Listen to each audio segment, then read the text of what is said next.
Live now. I'm never ready, Josh. You know this. Oh, Oh Chris, my god. I also have a kaiju shirt I'm going to show you next week. God damn, it's still in the mail. But okay. But welcome everybody to Batyards Finest, where we bring you the best things of pop culture and Batman and Superman that we have around with us. Tonight's episode, well, my name's Matt, and the guys below. I told you, I'm never ready. Let's go. When whoever wants to go, let's go with the pod, wherever the pod is. There he is. Okay, I'm Josh from Metropolis, and we have a special guest. I'm JT from Hyde Park. And as always, I'm Jerry from OA. And hello, salutations, good evening, good morning, afternoon. And good night. Yeah. Oh my god. So I'm hoping everybody's doing well, trying to get ready for the holiday coming up. But if you guys are running around like idiots, like we are, hope you guys are liking to listen to us talk about these two shorts and this movie. We're going to be talking about tonight is a real catnap. It's a Tom and Jerry skit, and what was it? Tom and Cherie. It's a weird. It's throws you off a little bit. But here again, the movie is the Three Musketeers from 1993, made by Disney. But before that, we got. Does anyone have any BSBS? Anyway. There's a lot of news. There's a lot of news. I'll let Josh start it off because I know he has. I got some too, so go ahead. All right, so we'll just start it off with the fucking Henry Cavill has officially hung up his cape and has been officially retired as Superman, even though they basically teased him. He was announced to be Superman 2 months ago, and then they pulled the cape right under him. Really? Literally yesterday. Yeah. So he tweeted about it. There's this whole quote he tweeted. I could read it. Yeah, I saw that earlier, and I was so mad. I was like, why? I liked him a lot and wanted him to come back as Superman. I did too. He was like he was in the Black Adam movie, and I think it's because since no one watched it and no one liked it, it didn't really do well in the box office. I think him to be Superman, it all depended on that movie, and no one liked it. Because The Rock was like the one advocating for Henry Cavill to come back, and he did because they have some relations with the same. Who is it? I think it's like their agent. They have the same agent or something. So that's what happened, and so no one watched Black Adam, and now he's officially not Superman anymore. They're gonna James Gunn. Yeah, Black Adam. I was just saying all the Black Adam haters. It's their fault. Yeah, well, I didn't even see the movie. The movie didn't look good to me personally. I didn't even watch it. So I was a skeptic with the movie. I'm waiting for it to like jump on HBO Max to watch it, see what's up. That's when I'll watch it as well. I wasn't like just jumping gun hole into it. Like I couldn't do it. Yeah, I wanted to make time to go see it, but I just couldn't find any. Like I heard good stuff from the people I know that saw it. They said it was better than what they were giving it credit for. Yeah, I got the same results from some guys at work, and I'm just like, all right, so you guys are my like 1% to all these people that are out there just like trashing it. Like, all right. So James Gunn is writing a new Superman script. It's going to be a younger Superman, so that's why they don't have Henry Cavill being Superman. Oh. But I feel like it's the same shit we already seen. We already seen a young Superman in Smallville. We've seen it like a bunch of Superman origin stories. That makes so much sense. It's the same shit. I'm more interested in seeing a Superman who's like in his prime, like 2 years like under the cape, and like has a little bit more like knowledge of how to be Superman, instead of him finding out again. Like we've seen this a million times. Right. That's funny that you said that because I saw a rumor out there floating around Instagram and on some websites that James Gunn's trying to wiggle in the freaking Matt Reeves Batman into his universe. That's just a rumor. That's just a rumor. That's like, but if he goes that sounds very James Gunn. I don't doubt he'll get it. Yeah, if he's gonna go with if he goes with a younger Superman, why not grab the young Batman while he has him? Yeah, I guess that would make sense. It would make a lot of sense. You know what's like angers me the most is that they said he was coming back. They had the actor Henry Cavill officially announced that he's going to come back. He was in the Black Adam movie. And then they just pull it right under him. And, like, why even say anything? If they just said, not like they didn't say anything about Henry Cavill coming back at all, and then they said they're making a new Superman movie, I think that would have been fine. I think. Yeah. Like, I would have been able to handle it better, but he's such a good actor. And the fact that you essentially led me on this whole time, and now you just take him away when so many people, like everyone at my job was like, did you hear what happened about Henry Cavill and Superman? I'm like, I don't even want to talk about it. Because they knew, like, I keep up with, like, all the minor details of stuff happening in the movie world. So they were looking at me like, well, what's going to happen with Superman now? I'm like, James Gunn's going to do something and figure it out. I don't know, and I don't care. Yeah. He is a really good. He is a good director. He's gonna find something, but I think he's gonna write a decent Superman movie and make a good movie. But like, this is a project he was offered a year ago, and he was like, I have no interest in doing Superman or Batman because everyone has knowledge on those characters. Like he says there's not enough wiggle room to play around with, basically. And now he's doing a Superman movie, and like. It sounded like he had no interest prior. What if he gives us Superboy? Pretty hypocritical. Mm-hmm. I don't want that. Fuck Superboy. I don't want Superboy. Does anyone want Superboy? I forget he's a thing. No. Well, there's technically a comic book issue where like back in the 50s where it's like Superman like Superboy, he grows up and instead of like him in Smallville just being a regular teenager, he's Superboy. Then he grows up as Superboy, and then he goes to Metropolis as Superman, which I think is pretty lame. I'm not really a fan of that timeline of Superman. I like how he's just like a regular guy, and then he becomes Superman once he like goes over to Fortress of Solitude and all that stuff. Basically, the 1978 film.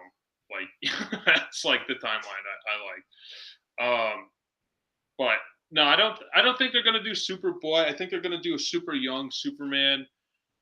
But it's someone tweeted at James Gunn saying, "Is this gonna be another origin story?" And they said no.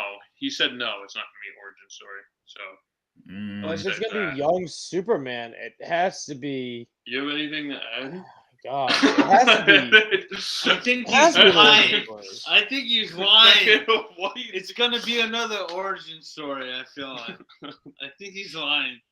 I don't think he's lying. I don't doubt it. I do. No, it's. Yeah. I think he's a good director. He's a good writer. Like I'm excited to see what he does with the DC universe, but at the same time, I wish they just took the mold that they already had, and then just kind of like changed it a little bit, like just shaped it a little bit, like he did with the Suicide Squad in the Peacemaker show. That technically stayed with the same universe with the Zack Snyder bullcrap. And then I think if he just like took the same skeletal structure and just like lightened it up a little bit, just basically what James Gunn was doing with the other movies, I think it would have been fine if they kind of just continued the timeline. But now they're just like restarting it, and it's just such I don't know. It like now they have such an uphill. They have such an uphill battle to win because now they pissed off the fans, and if this movie sucks, everyone's going to go like, "Well, you should have had Henry Cavill just be Superman."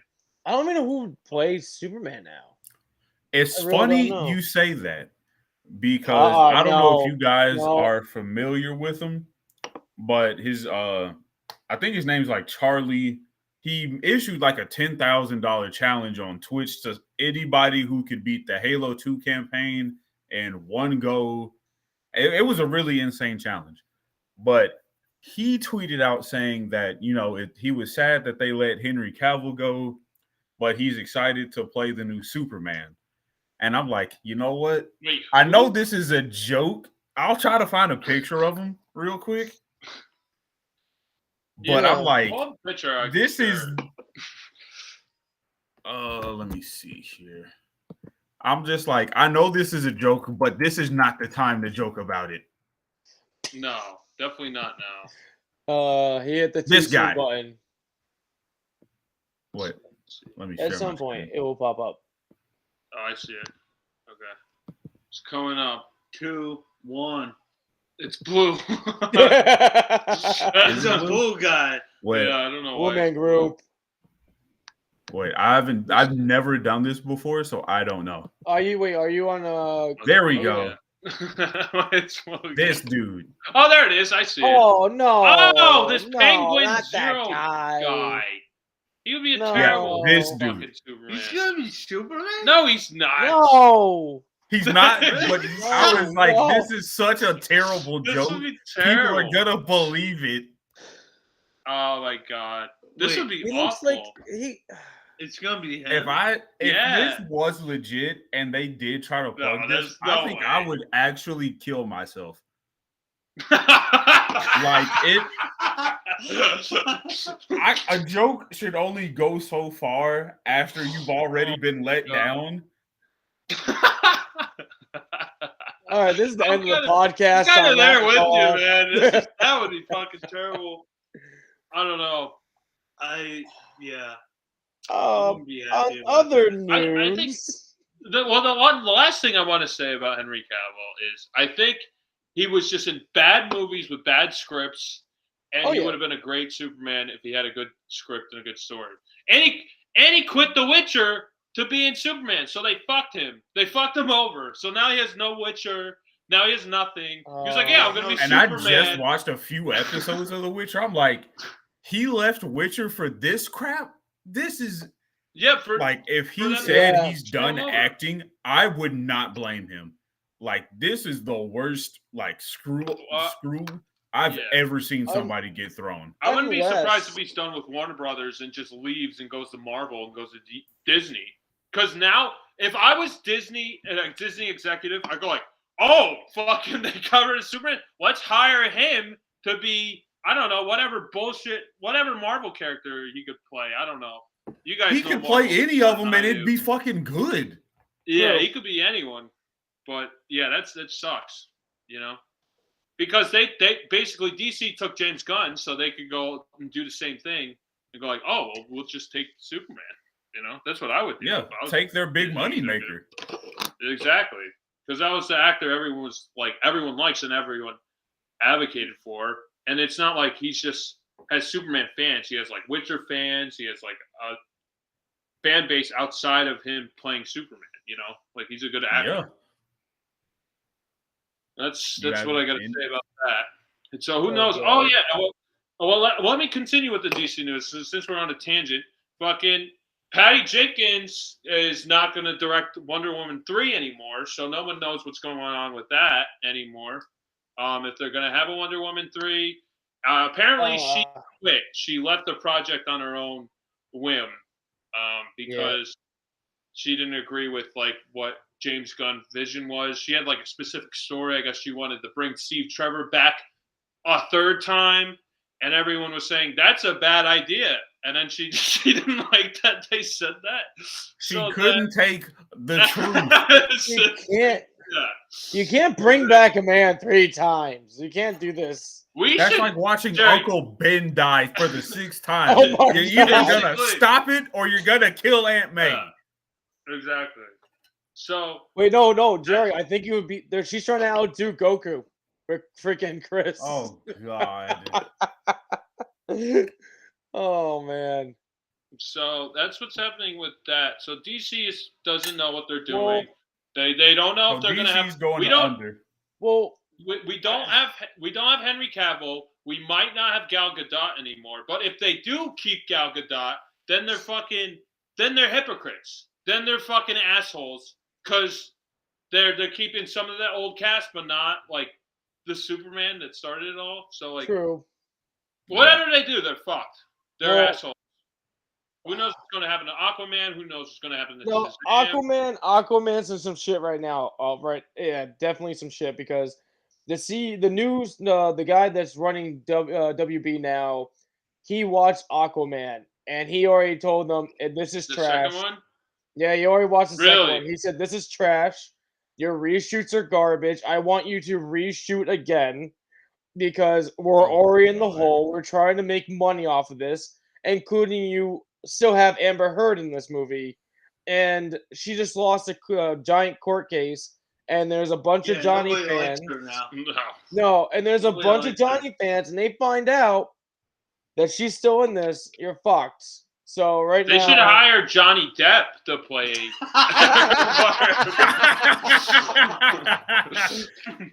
Johnny Depp is fine with wearing women's clothes, so he could do it. He did in Ed Wood. He did in Ed Wood. We just watched that. Yeah.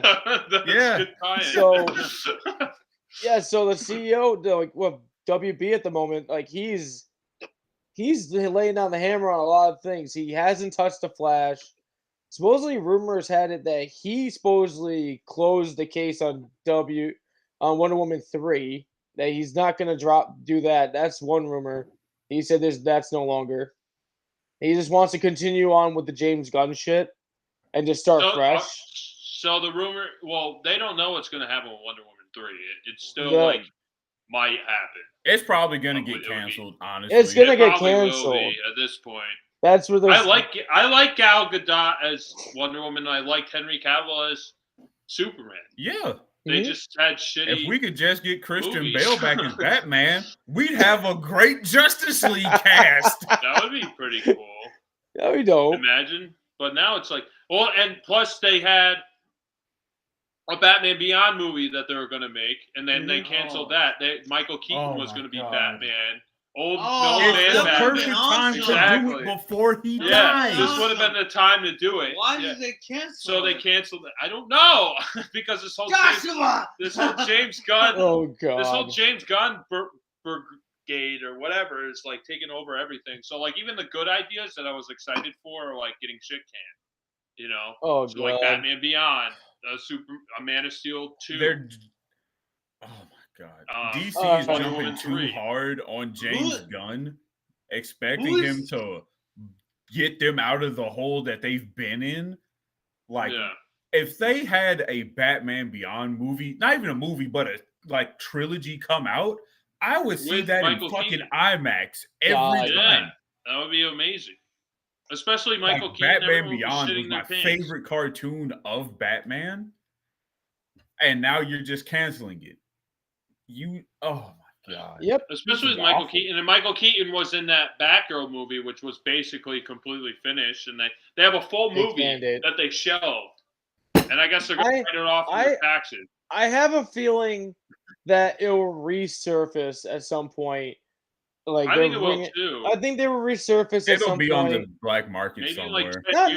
No, I think like maybe on HBO Max, if HBO Max keeps going, do the other rumors with the HBO Max going away, but it still has not gone away yet.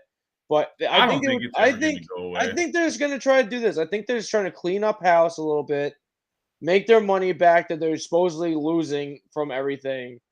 And then once they feel comfortable again, they'll probably release it. Probably down the road. I think it'll be like 10 years from now, and they'll have it'll be like one of those kind of movies. So like they just like the Superman sneakily, and like no one talks about it. No one's gonna give a shit. Oh God. Yeah, exactly. Do you have any news, Matt? My news was technically that Aquaman point, but I do have something else. But you had something before me, so you go. I actually have a lot. Okay. So you can go. my other thing is that the big news is happening with Johnny Depp is supposedly talking to Disney again. He's playing. He's gonna hop back. Amber Supposedly, no. So supposedly he's talking to Disney to get back into the franchise with Pirates of the Caribbean Jack stuff Sparrow. again because everybody's asking for the comeback. They literally canceled the whole basically women's Pirates of the Caribbean because it was it wasn't Margot going Robbie. right. Yeah, she was okay with it. Yes. She was fine with She it. was going to be like Margot Robbie as like Johnny Depp's daughter. I think that's what they're going to do. That would have been a little weird, but okay. But I Johnny can actually Depp see was. her being a good pirate, though. Like I could No, see I'm her. not going to Yeah. doubt They should that. do I thought something that with was her going to be still. pretty good. Yeah. I'm not going to doubt that, but depends like on how making Political they her make it. just making her Johnny Depp's daughter would just be like weird, you know. Then you'd be I like, could when see is her Jack being good. Sparrow I going to could see her show being up? I could see her being a decent pirate. Yeah, just I make could it like actually see if that. they They just might bring made her in own as a story. villain, maybe. Yeah, that would be cool. That'd be nice. That'd be neat. But yeah, there's that talks happening going around with him jumping back in. But other than that, I have other news, but I think it's gonna be Jerry's news because he sent me a few things today. So I assume that's part of his news he's gonna talk about. No, So it's Jerry, not. no? No. Oh, okay. Well, Jerry and I have been reading this one manga out there, and they're finally releasing trailers for Kaiju #8. That's a pretty dope freaking monster manga that we have out there. I can't that the music for it was pretty fucking badass, Jerry. I'm not gonna lie. I was love getting it. hyped. Wait. So there's music for a manga, which is an anime comic. No, yeah. So the manga's out there. It's like already And in there's the music hundreds in the chapters. book? No. So they're finally releasing an anime for this manga called Kaiju #8 by Jay. And so they're finally releasing it, and they've been talking about doing like an anime, and they finally started doing dropping the teasers for us getting psyched for it to come out. And when next was it in 2024 we're planning on going to see it? Yeah, 24. Probably like early-ish. And the music they chose for the teaser was pretty freaking cool. It kind of got me hyped for it. And it's literally a movie. It's literally a manga about fighting kaijus almost every chapter. It's like Godzilla, but in like as a human side. I would say, oh god, I would say more Pacific Rim. It was pretty Pacific Rim style. It's pretty Pacific Which Rim. Which is another episode we did coincidentally. True.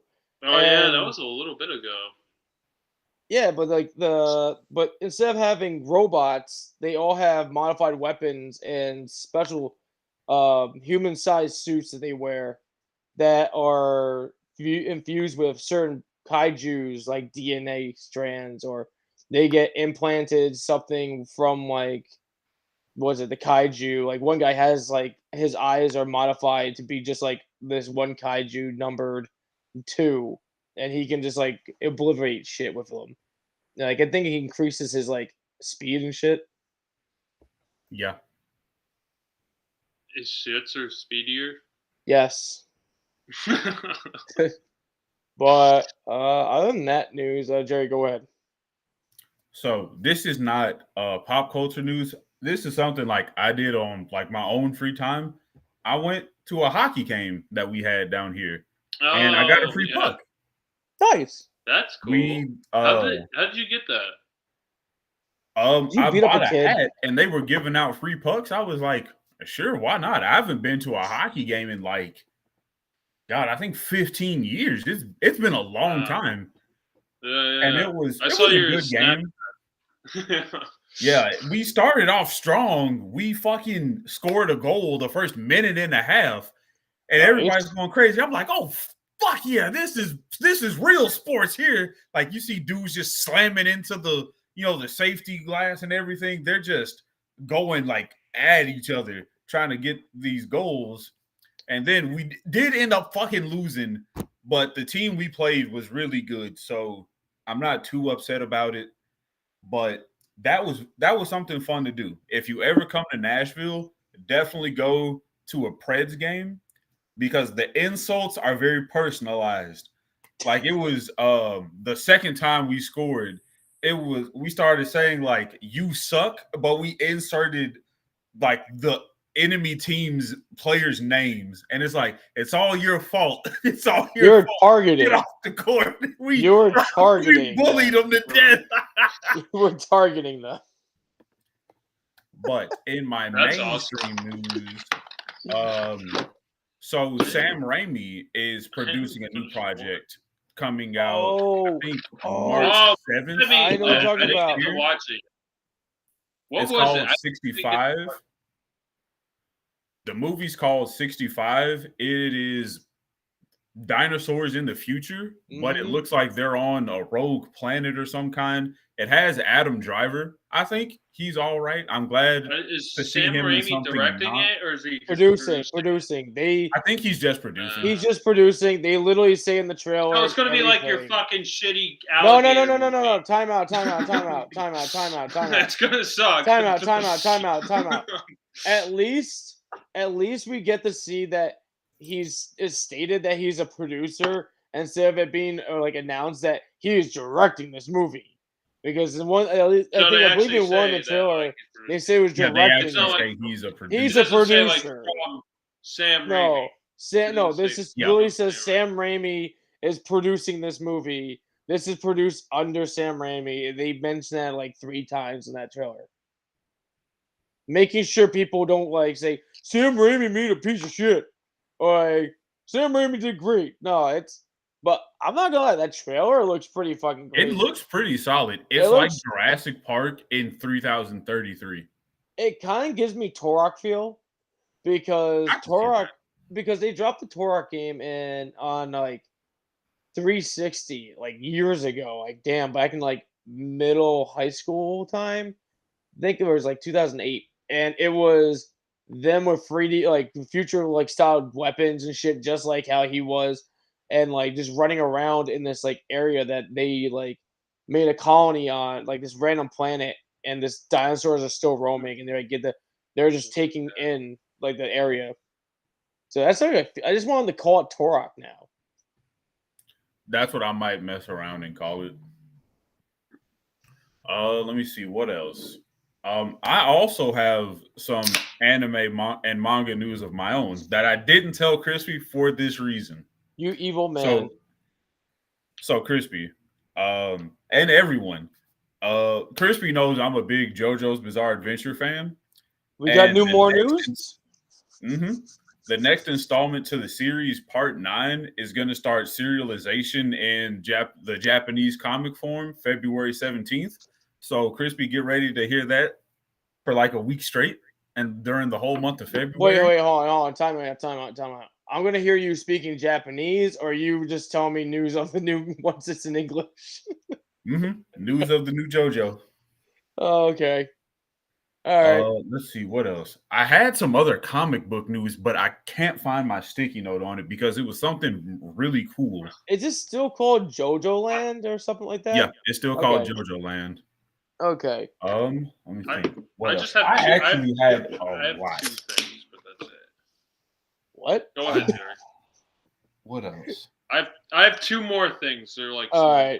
Yeah, we got to get on to the If you want to go ahead and interject, Josh, go ahead. I'm going to try to find Josh. Go quick. Okay.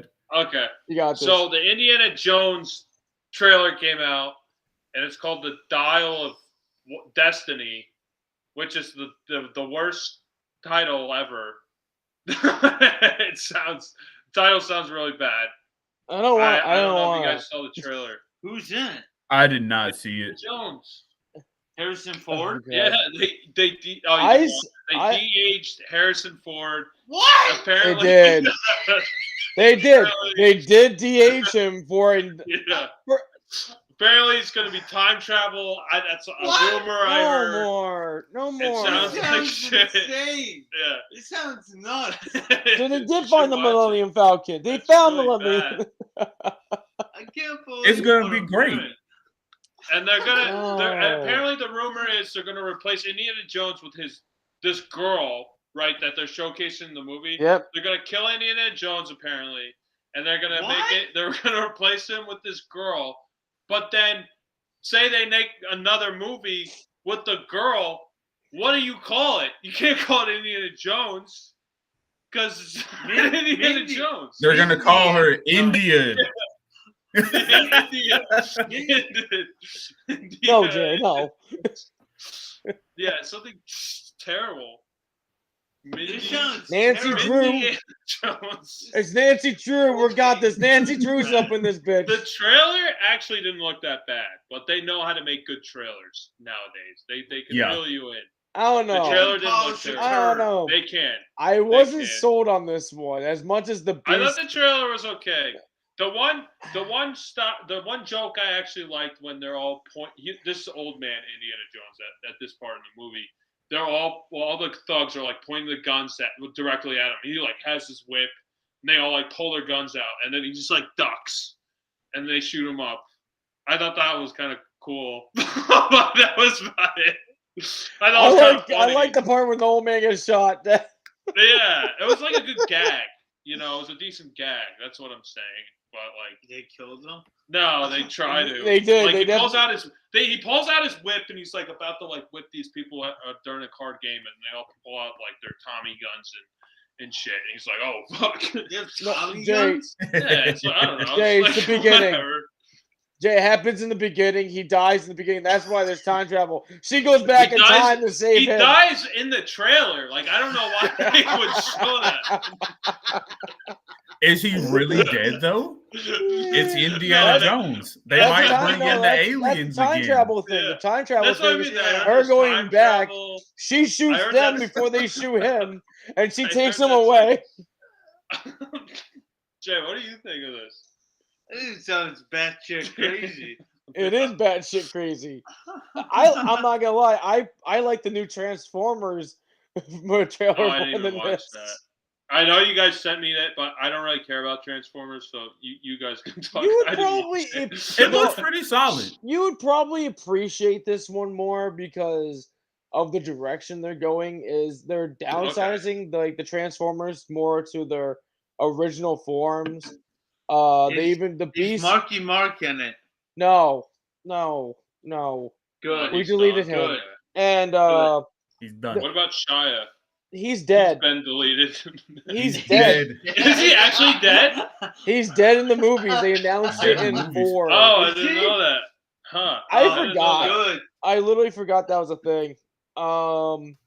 No, but they returned everybody more back towards like their original designs, but they kept them like Michael Bay-ish. But they have more like their older looks to them. And then they have the age from being on Earth, but they keep like their original designs with like a few splashes of like Michael Bay inspiration. Yeah, I see. Like so it's still in the same universe. It's not a reboot. I don't think so. It's hard to tell. Yeah, at this point, because really some of the designs look like it's from the Bay universe. Then some of them aren't. Yeah, so it's like, going to be really interesting to see when the movie does come out. The best one to describe is a character in this movie that's called RC, and they chose her design from the original Transformers series from the 80s, and she was in Transformers Bumblebee 2. No, she was in 2 and Bumblebee, but she had a different design in both of those. And like she was more a slimmer, odder, weird form in 2, and she had the one wheel, and she never had legs. And then she had a squadron of other female Transformers. And then in Bumblebee, I think she was just by herself, but you didn't really see much of her. I think she died off in like the first 48 seconds. Yeah, so like it's weird with that one. So, but in this one, she's like an actual thing, and she's the right color. She's like shaped as what she looked like in the 80s. Like then we get the animals, the beast like Transformers, and they actually look pretty good. They actually look pretty fucking good. And that's the one thing that's like nice about it. The only thing that scares me is that Optimus Primal turns into something that looks like from like the Transformers 5, and he looks like a knight, and I'm like, that was not where I was expecting us to go to. I So I'm think that hoping just they might be an early changed. concept design. I think they might change that. I hope. That's like I my hated only. last night. I'm just waiting for Mega Michael Jackson to appear in one of these movies, and then I'll watch it. This guy. Yeah. Well, I don't think Jerry has seen that yet. That's gonna. No, that's we a haven't future showed pick. him that yet. It's a future pick. That's a movie. I show that movie to everyone. Everyone needs to watch that movie. All right, Jerry, do you have your last bit of news? Yes, I also have my last bit of news. Okay. I don't know if you guys have been seeing it, but the Whitney Houston biopic is getting ready to come out. I think this month or next month. I can't remember. I just saw the trailer. Oh, I didn't even know they're making. But I can't remember. I saw some of that. Yeah, it looks really good. I'm definitely gonna go see it. I've been, I always try to listen to a lot of, like older music, and Whitney Houston is something I always, Whitney Houston, Aretha Franklin, Gladys McKnight, a lot of them I always kind of fall back towards because their singing voices were just so beautiful. Yeah, and this movie looks like it's gonna do her story justice and tell, a lot of the details that people either, want to forget or don't really know the full details of, and they just only know like one side of the story. That would be cool. Yeah, that would be. I definitely want to see it. Do you know who's directing? I'd have to look it up. I just saw the trailer for that earlier today. I just saw it last night. And then comic book news: the Norman Osborn is getting his own comic as a new incarnation of the Green Goblin that they're calling the Red Goblin. So it looks like they're gonna dive more into his psychosis of his insanity. What? Why is he red? Why? It's a mood ring? I think it might be an homage to when Carnage had bonded with Norman Osborn at one point in the Spider-Man series. Oh, I didn't know that. Because that's cool.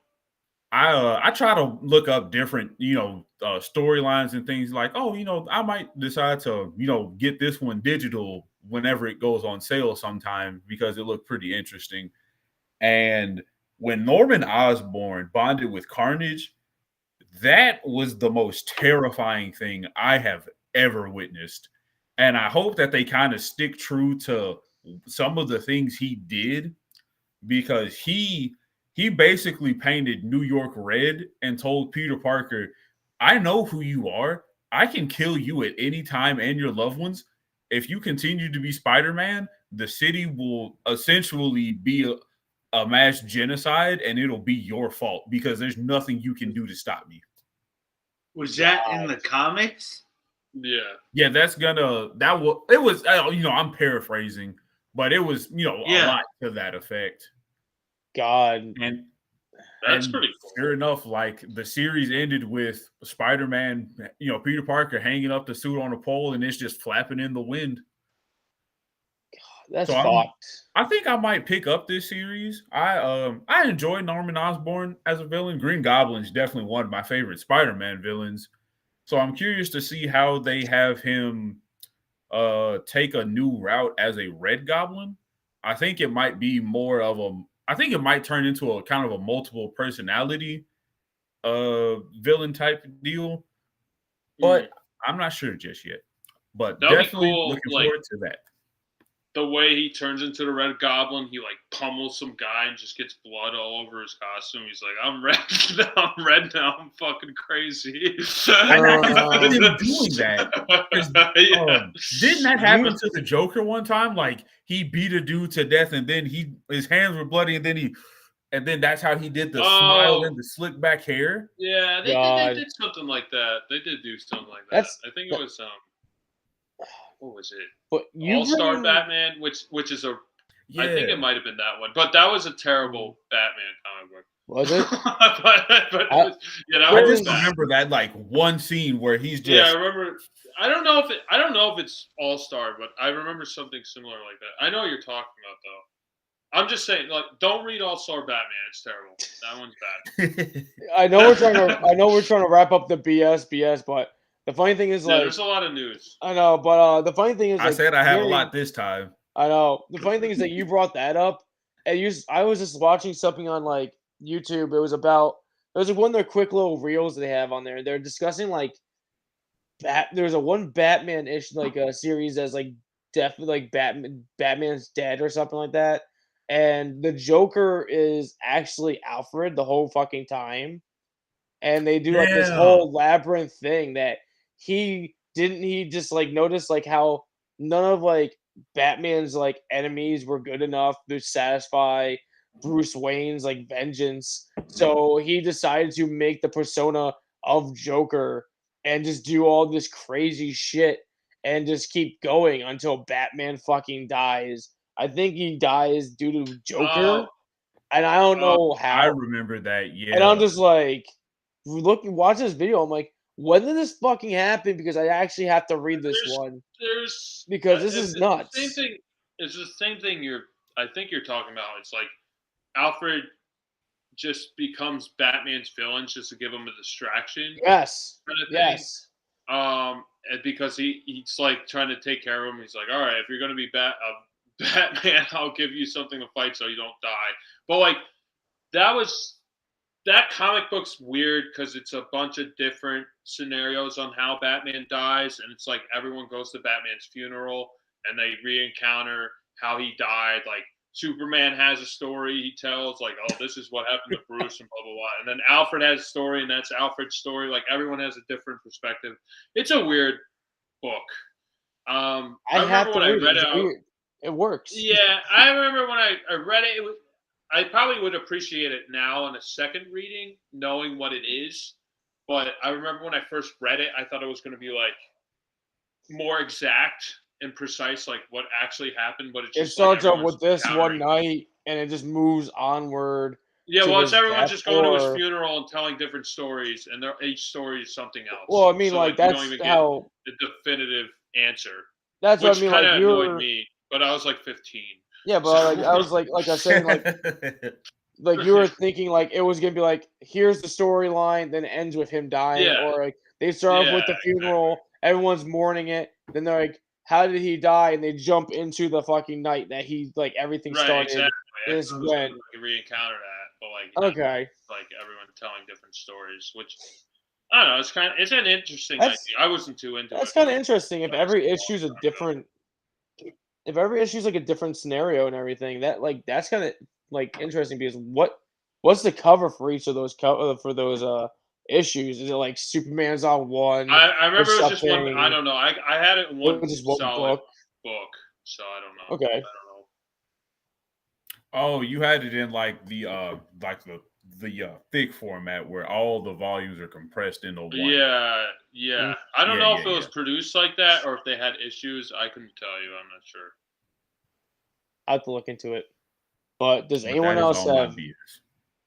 That's it. Yeah. Josh, you? We should move on. Okay, sounds good. I knew I had a lot, so I apologize for hanging everybody up for so long. DC, there's a lot of DC bullshit that just recently happened too, so we had to. I know. All right, so the people that are going to be talking about the two shorts, The Royal Catnap and Tom and Cherie, is going to be Josh and JT. Have at it, you two. All right, Jay. What was Tom? What happened in the Tom and Jerry episode? Okay, first of all, I didn't watch it. No, you're supposed to just say. Get out of the podcast! Get out!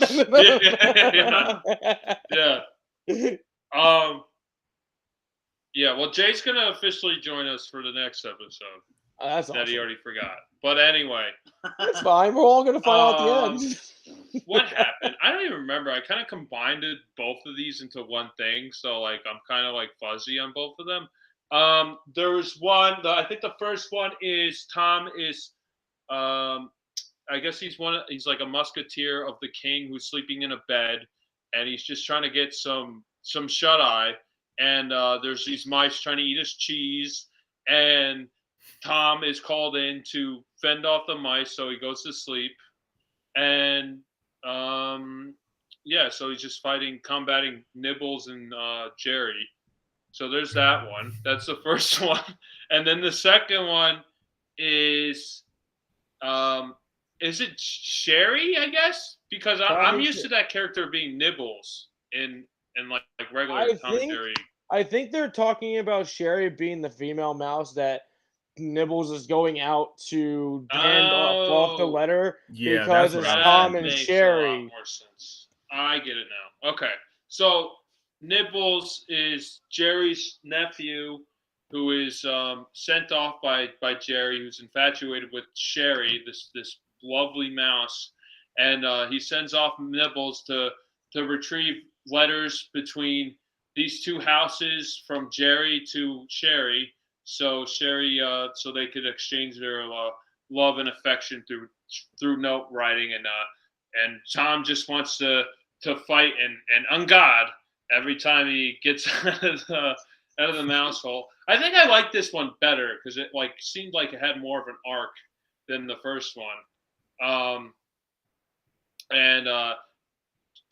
Nibbles is just getting pummeled every time he leaves the mouse hole, and at the end of it, basically the Cherie tells Jerry to piss off, and then he smashes the picture, and he brings up another frame, and I thought it was just going to be a mirror, and he was just going to love himself, but it was a different mouse. So then he was trading off notes with another mouse. Yeah, a musketeer's life, you know. So those now I'm not gonna lie, Matt. I thought you picked the one where Tom actually got beheaded. No, and I was like, no. This just took a turn. No. Which one was that one? I forget. I didn't see that one on HBO Max, so I'd stuck with the two that I remember the most. But I do remember that one.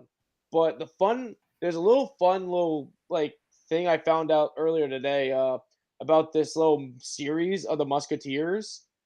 The first one got an award. Nominated award. Yeah, it got an award. And then the second one got nominated. Didn't win, but it got nominated. And then these other two just made it just did his own thing. I think it got it won an award for the best short or something at that time period when it came out. Mm-hmm. I didn't look back into it again, but it won that award, and I was like, "Oh shit!" I kind of wish I found that one, but these two were just more easier. Which one? The first one? It was this is part of a 4 short series. So you had the Two Musketeers.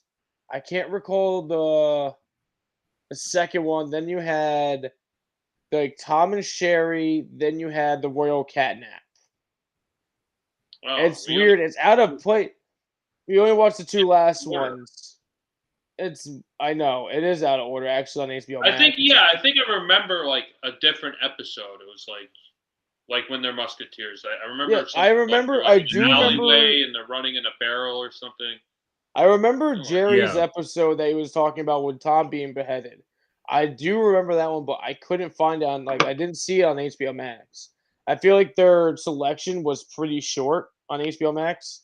So I decided all right, I found these two a lot easier to work with than me digging through the freaking internet trying to find all these freaking things right now.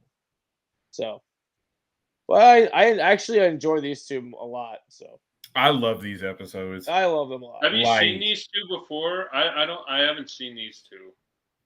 You never see? Oh, I think I've watched every Tom and Jerry episode at least 30 times a piece. I watched this one probably over maybe 20, 30 times for the one with the Royal Catnap, and then the one where it's Tom and Cherie. I think I've probably seen that 10, maybe 15 times. The one song that's inside, it's in the what's it called? The one in the Royal Catnap where Nibble is he's singing towards the king. The not the king. It's the freaking wow. The cardinal. He's singing towards the cardinal, and he puts him to sleep. That was like the first time ever hearing that Farah Jaka song. And then I went into preschool and we sang that song almost every 2 days. I'm like, why? For some reason, they chose that fucking song for us to sing at some point. It was weird. I remember that shit. I always love it when Nibbles is in an episode because he's either gonna get his shit rocked or he's gonna just be there getting bullied.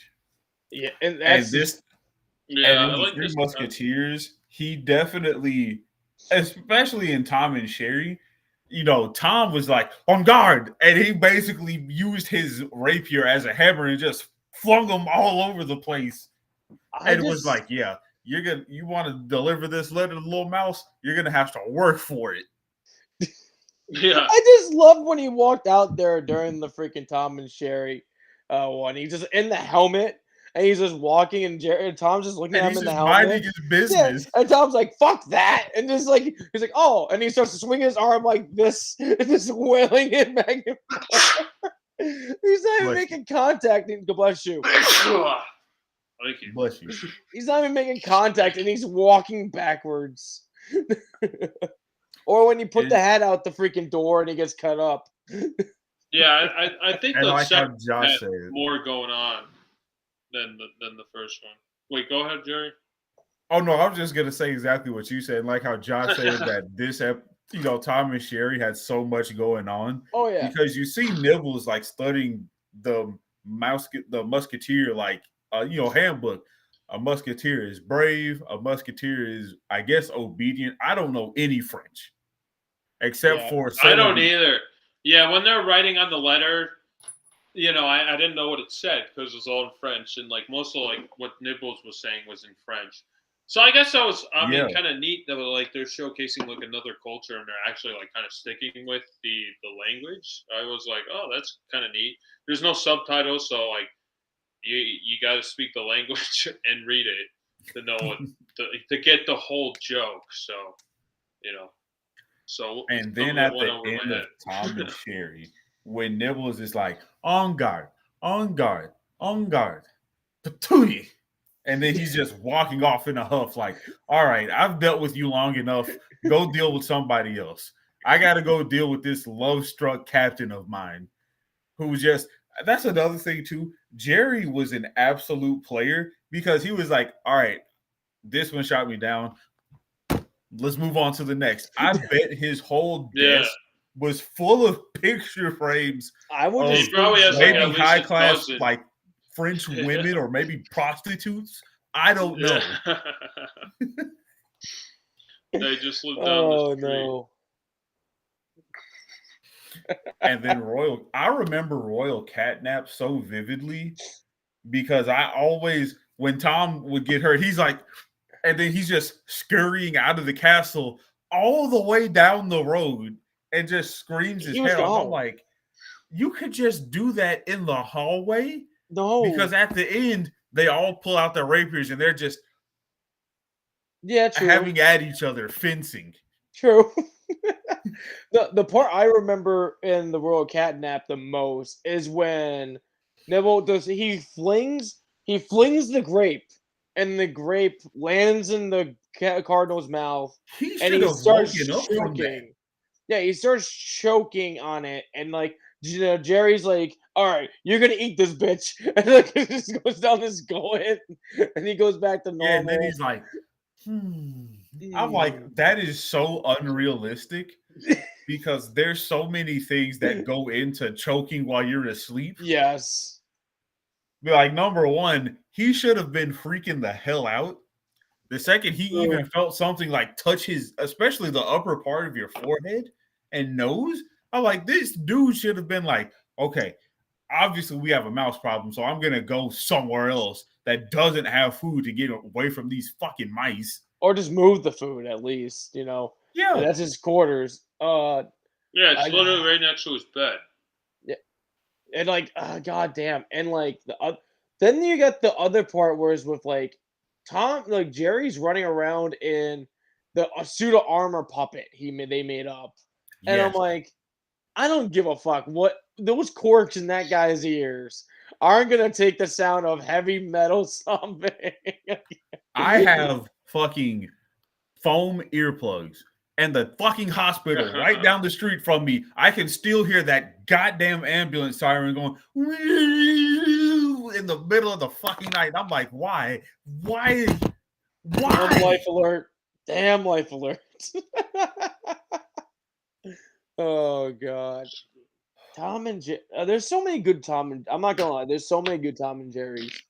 I don't think there's one episode that I hated, honestly, from Tom and Jerry. This series of 4 were definitely some of my favorites because the sound effects and music that they use was just so different from what they did in like the main show that had, Spike and Tyke, the Alley Cats, and then, the occasional other random animal that came in.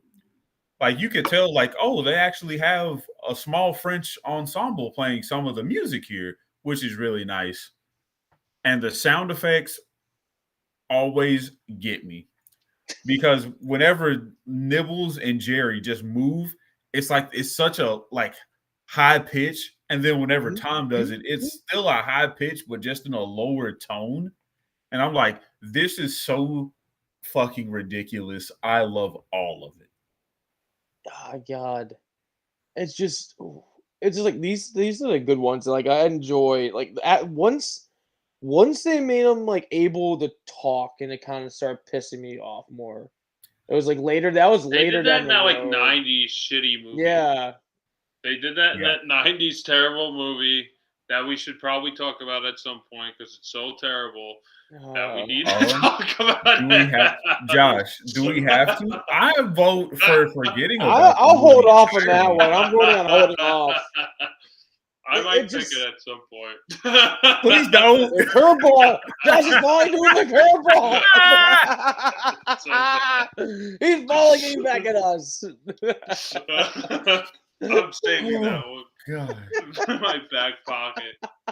It's so God, bad. no, but it's nice seeing like animation, like you just watching the animation and not hearing anybody really talk in the animation and you still getting what's happening. Like Nibbles is like the only one that talks in both of the shorts, and he's mostly mumbling to himself, doing his own fucking thing. There's no adding to what's actually fucking happening. But like then you have the Cardinal in the first one that talks to Tom and says, "You just keep these fucking guys alone. Like keep them out of my area. Just make sure I sleep." That's do the job I pay you 5 gold coins a month to do. Yes, and like then the rest of that is just mayhem, and you get what's happening throughout the whole fucking thing. But I kind of do wish now. I wish I could find the one where Tom gets beheaded. Was going to get beheaded. I remember Nibbles. He's very adamant. I wish you picked that one. He was like, this was before Nibbles got the musketeer tunic. Is that a tunic he's wearing? Like the little poncho overcoat thing? I'm gonna just call it a tunic. I don't want to call it a tunic, but it's basically kind of is. It's probably called something else, but I don't think it's a tunic. Yeah. It's whatever close. Yeah, it's whatever they call it in Black Clover. And then it was like when you first see Nibbles and the first time he's trying to join the Musketeers, he stabs Tom in the ass and he's like, "Touche, pussycat." Yes. And I'm just like, why are you messing with this cat who could just swallow you whole? Oh God! Now once you said that, he pronounces that word with so much like emphasis. Yes. He says it. There's the part I think it's in the Tom and Jerry, Tom and Cherie, and we are what's it called? He's just saying he's just like calling for Tom, and he's like saying it out loud, pussy, pussy, pussy, pussy. And I'm just like, I obviously know he's talking about a cat, but out of context, you would never. Is very easy to misinterpret. Yes. Oh God, I haven't watched this episode in so long. I love it. I was like thinking of these episodes, and I was trying to figure out. The sad thing is, I had my shorts first. I didn't have my movie, and then I was listening. I was like doing this, and I was like, okay, what can I do? And I had two different freaking options. I was thinking of Zorro or the Three Musketeers movie, and I'm like, I'll be a dumbass if I don't go with the freaking Three Musketeer movie. So you picked a short before the movie. Yeah, because I was like, Wow. we keep talking about like Tom and Jerry, so it just popped in my head. I'm like, we need to do Tom and Jerry at some point. So not now. And then I definitely wait. Go ahead. And then I was fighting between two '90s movies that I actually enjoyed when I was a kid a lot. So I was like, I haven't seen Zorro either. So you never seen Zorro? No. You never seen Zorro? Wow, No, that's crazy. No, I haven't seen it. Shit! That's like one I do want to watch. All right, that's gonna be another pick down the road then. Yeah, these I've seen like a couple of these Tom and Jerry ones where it's the Musketeers, but like I'm more used to other ones for sure. So like I might have seen these two that you recommended to us, but I don't really recall them. If I did, I'd probably seen them once. But I remember like distinctly, I think like two different episodes or like a different episode. Okay. Like them running around the alley or something. Yeah, I wouldn't doubt it. You probably did see them when you were watching the reruns. Like this was, Tom and Jerry and Looney Tunes was basically like you could put it on for a year and you'd never watch the same episode twice. Yeah, that's true. That's very true. I think more of the reruns happen more like once you watch once you go to like Boomerang, you start getting more of the reruns of like all the episodes. You can cut. They are more like fluent with like rerunning an episode more than once. And what's it called? And then if you get like later at night at some certain point, they start playing them more like Tom and Jerry stuff. I remember seeing some like episodes get reran a couple times there. It was like after like everybody's was it? I don't think Adult Swim was even a thing at that point. At that point, it got to the time. Was it? I don't remember. I'm trying to remember. It's like I know. Adult Swim is forgettable now. But anybody's like last thoughts and ratings on these episodes? Anyone want to go first? These are hard to rate. Yeah, go ahead, Jerry. I was gonna say I'll save mine because mine are gonna go like right into my rating. Okay.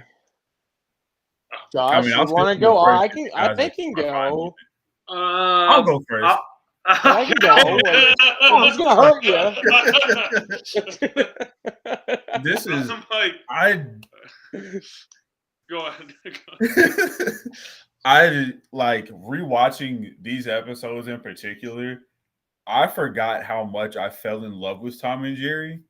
Like all the way from, how they have, even though it's obviously, static, but their background is just so vivid with, colors, imagery, and sometimes there might be a secondary thing going on every now and then. But Tom and Jerry, I will never forget how you have these two animals who have just this long-rooted history of fighting each other on sight, communicate strictly through sound effects, body language, and just like a raise of an eyebrow. I never got tired of it as a child, and definitely as an adult, I still love it. It's one of those things that has just aged so well. You wouldn't even know that. Well, obviously we would know, but if you showed this to a kid, they would think like, oh, this is just a different, new age style cartoon that's more minimalistic. Yeah, this could come out in any time period. It's still funny. Like it's timeless, Tom and Jerry. Yeah, definitely. It made me want to go back and watch more of it. Specifically, the episode where Tom gets beheaded because he's like, "Oh no, see, Monsieur Pussycat, no," and then Nibbles is just he's always fun. Nibbles isn't my favorite of like the main cast that they do because obviously first is going to be Jerry, then Spike, and then Tom, and then Tyke. Because Jerry and Spike have it was a few episodes they had like a really close relationship and friendship. Like, Spike would be tied up and Jerry's like, well, what's wrong, man? And Spike, point to the leash and in doghouse. He'd be like, and then he'd pull out the fucking fire axe and just start whacking on his house where he lives to free him. He's like, gee, thanks, bud. And he's like going out being a junkyard dog and all this shit. Meanwhile, his house is just destroyed. We wanted to go back. Oh, this is Tom and Jerry is one of I think it's one of the few cartoons that everyone should watch at 2 points in their life, like one when you're a kid and another when you're adult, just because you'll appreciate it more. I definitely appreciate it a lot more because the sound effects I didn't realize were so like they share a lot of similar effects between the characters, but they're always just so different with how they want to interact with each other. And then for my rating, obviously, it's going to be a 10 out of 10. I've watched Tom and Jerry more than I have Looney Tunes. Same. I think I would have agreed with you. Yeah, me too. All right. Well, Tom and Jerry in general, like all the old episodes that I watched, like those are 10 out of 10s for me. These episodes I'm not so familiar with. I mean, they're pretty fun. They're not like my favorite episodes. If I was going to pick a Tom and Jerry episode, like there's like two distinct ones that come to my head. What are they? Which I'm not going to tell you. But Really? Really? We're doing this right now? Are you kidding me? Oh, I got two I like so much, but I'm not. It might be another time. But like, way better. I would probably get the first episode like a 7, and then the second episode like an 8, because the second one had more going on. It was okay. I accept it. It was funner. That's fair. I agree with that. Because the first one you had a cat trying to defend a sleeping man from mice. Yeah, exactly. Somehow knew how to make a working marionette and were conscious enough to use thumbtacks as a means of booby traps. Yeah. Damn straight. Yeah, it was very simple. It's like it took place in one room, which I guess most of Tom and Jerry does take place in one room, but like there was more dynamic with the second one. Like there's more character development, which with each character had their own what's the word, like motivation, I guess. They had their own stuff going on. I'm trying to remember, like there is a few episodes when they're like out and about. I think there's that one episode I'm trying to think of. It's like they're on the street and they're running for some reason. I think it's more Tom and this Jerry's just fucking with Tom. And I think Tom's trying to get this other female cat, and he's like fighting against this other cat to get her. Oh yeah, Butch. Yeah, and it's like I think at one point they get hit by a couple barrels and shit. He got hit by a car. Oh god. But for my ratings, I'm gonna go with like Jerry. I'm going with 10s on like for both of them. Like Jerry said, like Nibbles is not my. I haven't like he's there, but he's not there for me. He's just like I just forgot his voice for one reason, and then I heard him talk, and I'm like, it all came back, and I'm he's kind of that's your voice. His voice reminds me of the gray cat from Garfield, whose name I purposely forget because it just infuriates me. I don't recall the purple cat's. I'm not the gray cat's name. I don't recall it. So are you colorblind, man? What's the matter with you? Maybe. I gotta say, speaking of, it's been a long fucking day. But speaking of being colorblind, there was one frame. I don't know if you noticed it. There was one shot. Yeah, where there was two Jerrys. Yes, exactly. Yeah, I was watching that. I'm like, okay, maybe I just imagined it. I rewinded. I was like, yeah. Speaking about another colorblind situation. Let me finish up first, and I'll jump on it. What's it called? I agree with a lot of things that Jerry said, and with the sound effects and with like the sound effects and having the animation do its thing. It feels like anybody can really watch this and get what's happening. I get it, blind. Like if you're blind, if somebody gives you like a good like a written up description of like what's happening, and they send you down the braille and like the right timing with the sound effects, I think it would line up pretty well with them still, and getting like the descriptions of what's happening at the same time in a way. Like it's just I don't know. I'm like, but it just feels like everybody can like enjoy a Tom and Jerry with any kind of way of form of it. But yeah, and like the colorblind thing you're talking about, me trying to find a picture for these episodes as the Musketeers, it's really hard because every single time I'm looking up, everybody draws them with different punch, like the different setup. I see them in red, yellow, green. Here's sometimes blue, and I'm just like, but they all look for official, and I'm just like, look at it, like, I don't know anymore. We don't know, nor can we ever hope to know. So yeah, I had to go further digging, and I ended up finding an episode on YouTube, and just like a partial of the episode where Tom's coming out of the cheese. I'm like, not Tom, I mean, Jerry's coming out of the cheese, and like a screenshot, and I'm like, this works for me today. That works for me. I'm done. Something that coexists with the episodes. You just like go on HBO on your laptop or whatever, just screenshot it or something. I was on the phone. It's easier with me watching you on can the do it phone. on your phone.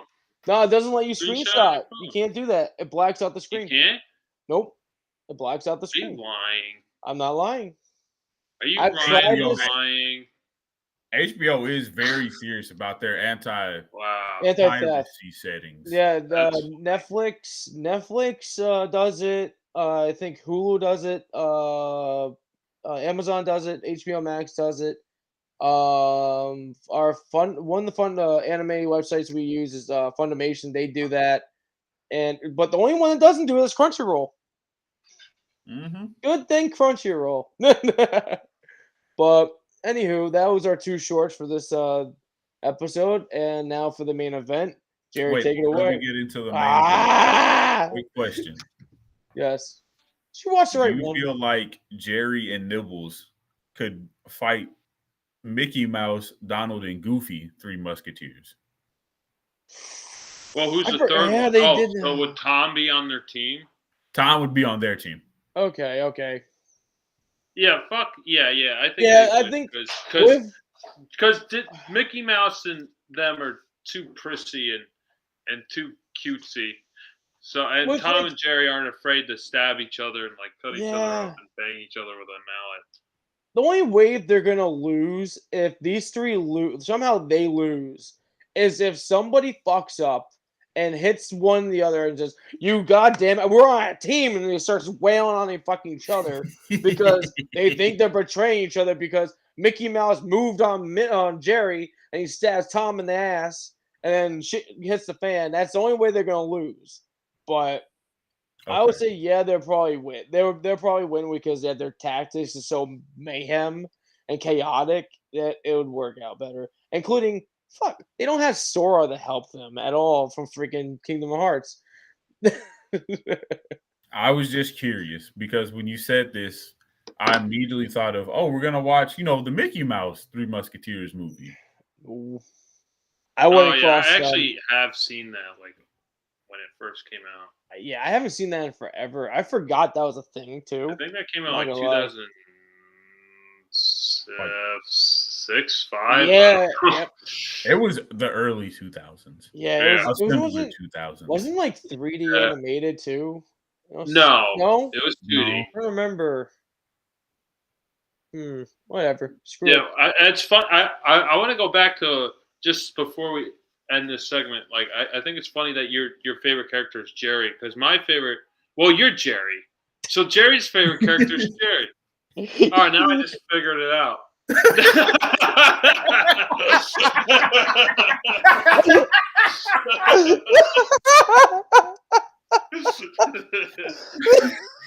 Hasn't been a long day for you too, Josh. I guess so. I was just gonna say. Hasn't been a long day.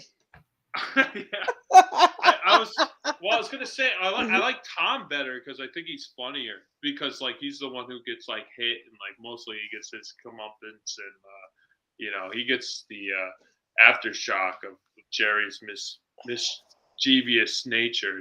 So is that why is that really why it was just like it? I like Jerry. He has a lot of really good episodes. And whenever they have like a different, random animal come in, Jerry usually befriends the animal. He always does. Like the elephant. Remember the elephant? It's always really nice to see, because Jerry, sometimes he'll just be, minding his own business, and he'll just go to his refrigerator, cut him a slice of cheese, and just have a nice relaxing day, like reading his newspaper and stuff. And I'm like, man, that's a cool mouse. Yeah, remember the episode where you said befriending animals? He befriended a fucking elephant, painted him as a mouse. Yeah. I remember. Tricked Tom that he can fucking morph to this giant fucking mouse. Oh god, I think wasn't Nibbles in that one too? No, Nibbles wasn't in that one. Nope. He might have been in the episode segment, but that particular short film he wasn't in. But I do understand where you're coming from with Tom, because as far as the scratch and stretch goes, Tom gets it the worst. He does, definitely does. Especially the episode where they had the exploding mouse, and he was like, and he thought it was a joke, and then he just freaked out, and the mouse blew up and turned him into a almost smoking pile of ash. Yep. Oh God. Oh boy. There's so many Tom and Jerry's episodes. They're fucking great. Many good ones. I'm not gonna hold it up. I just had that quick. No, it's fine. It's fine. But here we go. We're gonna go into the main segment here. The Three Musketeers from 1993. I'm hoping that Jerry watched the right movie. I did. Because I'm just joking around, but there's like fucking 3 or 4 Musketeer when I first movies. typed it in, there was like what, 3 or 4 of them? You have the I think it's like 1973 one. That's like I think the original one. And then you have the 1993 one, and then you have the 2000s one that came out, and it's fucking there's weird. 70s one, and there's a sequel to the and this leathered and shit. And I wanted to go with the one that wasn't shit, but it wasn't perfect. It fit the right feel for Tom and Jerry, and that's the 1993 edition. So, have at it, Jerry. I'm going to apologize now because I'm going to absolutely butcher these names. Go ahead. I'm going to butcher them myself too. They're French. So it opens up with not Daenerys, D'Artagnan. D'Artagnan, yeah, I think that's it. D'Artagnan. Whatever, fuck it, go. He is fighting a random stranger because he has issued him a duel thinking that he has fooled around with his sister, and he's telling him, dude, I don't want your sister. I want to go to Paris and essentially join what would be their version of the Secret Service.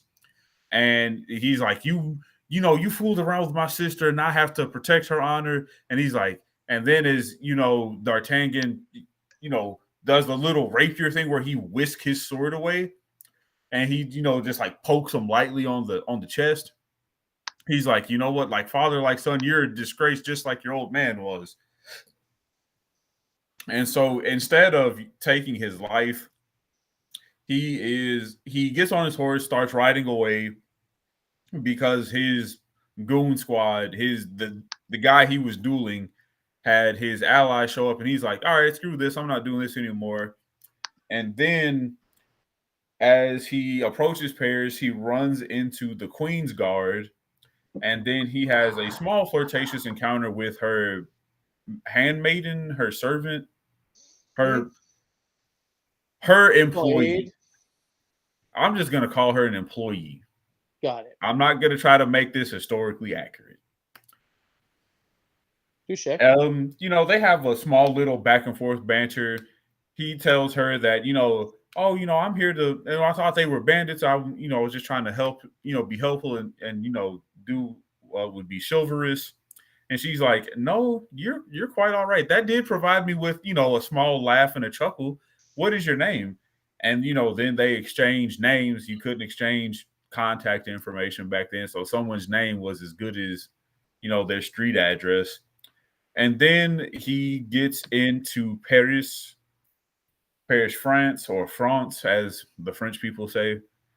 He meets, I'm skipping over a part. So then the king and his little merry men of cardinals tell the musketeers, all right, your king doesn't want you guys here anymore. You're going to join the standard army. Give us back your stuff and get out. And the musketeers are like, well, that's not what we want to do. Our job is to protect the king. We don't listen to you. And the cardinals are like, we speak for the king. And if you have a problem with it, we'll put you in the stockade where drunk men and women and kids will kick you and do other very unspeakable things that I'm not going to say to get a strike for. Or, they might torture you and kill you. And then I can't remember the dude's name because I only remember him voicing the guy from Scooby-Doo and the Witch's Ghost. Talk about see him, dude? Yeah. Cardinal Richie. Or whatever his name is. He's in Scary Movie 2. Tim Curry. Tim Curry. iPod. You're talking about eye patch guy. Scary Movie 2. I haven't seen that, but yeah, Tim Curry's. Yeah, I remember him more from Surprise. Scooby-Doo and the Witch's Ghost. Okay. And then you see Tim Curry, who played a very good, like just traitor and betrayer and just this all-around conniving, honestly kind of genius. His plan was almost foolproof, aside from the Three Musketeers and Charlie Sheen. Then D'Artagnan runs into the Three Musketeers individually. They all challenge him to a duel. And then when he shows up, they all bust out their musketeer gear. And he's like, I don't want to fight you guys. I want to join you guys. And they're like, well, we got to pick one. And so then they all draw their swords almost on cue, expecting to fight.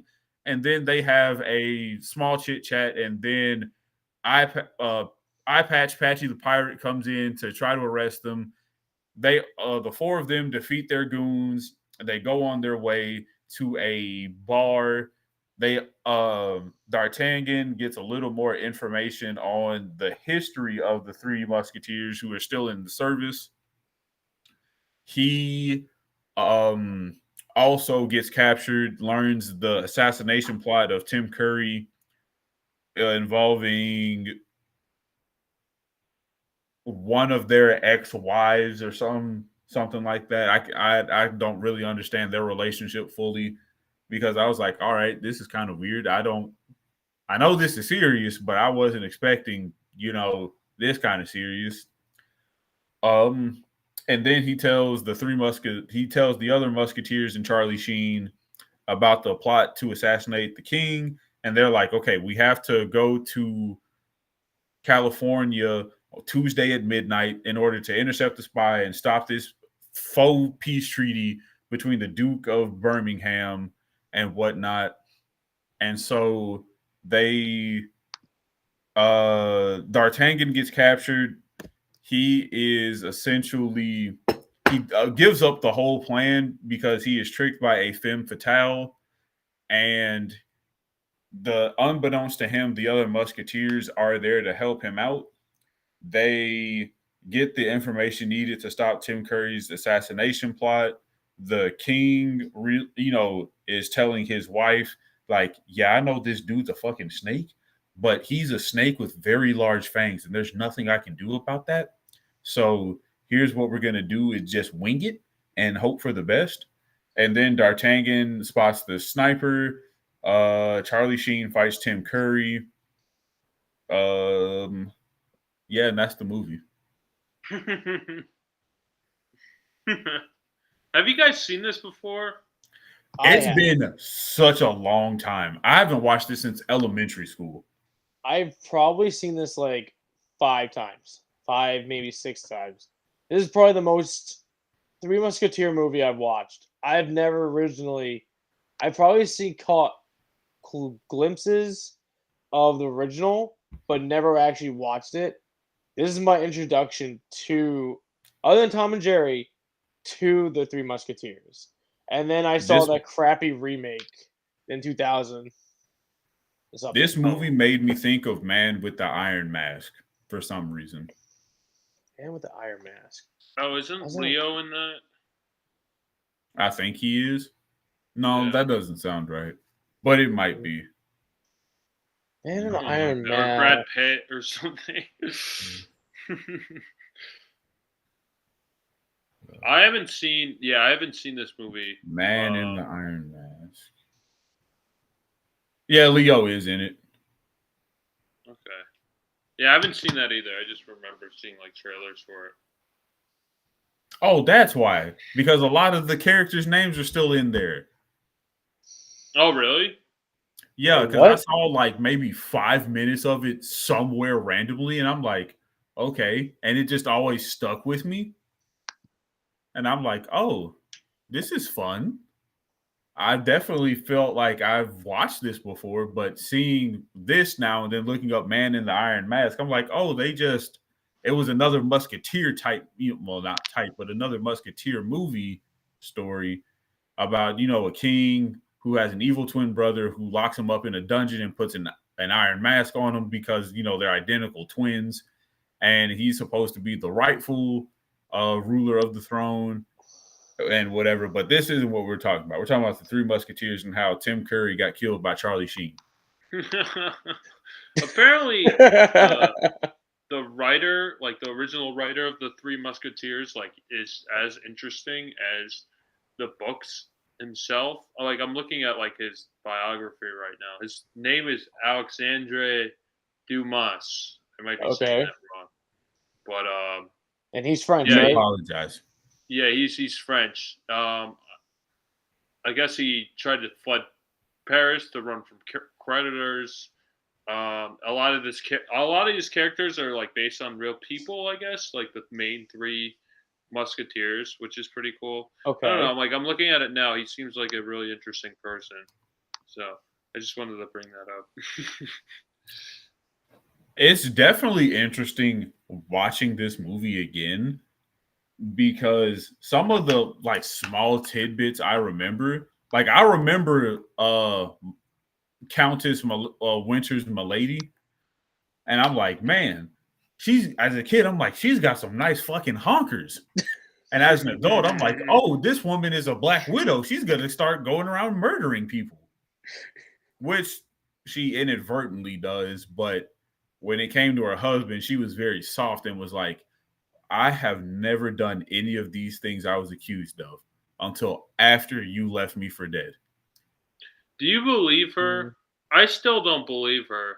I don't believe it. No. Like, I believe she had the capability to do it. I don't believe she did it, if that makes sense. I get that. She had the thought process, but she never acted. Yeah, because it's like... I think she did it.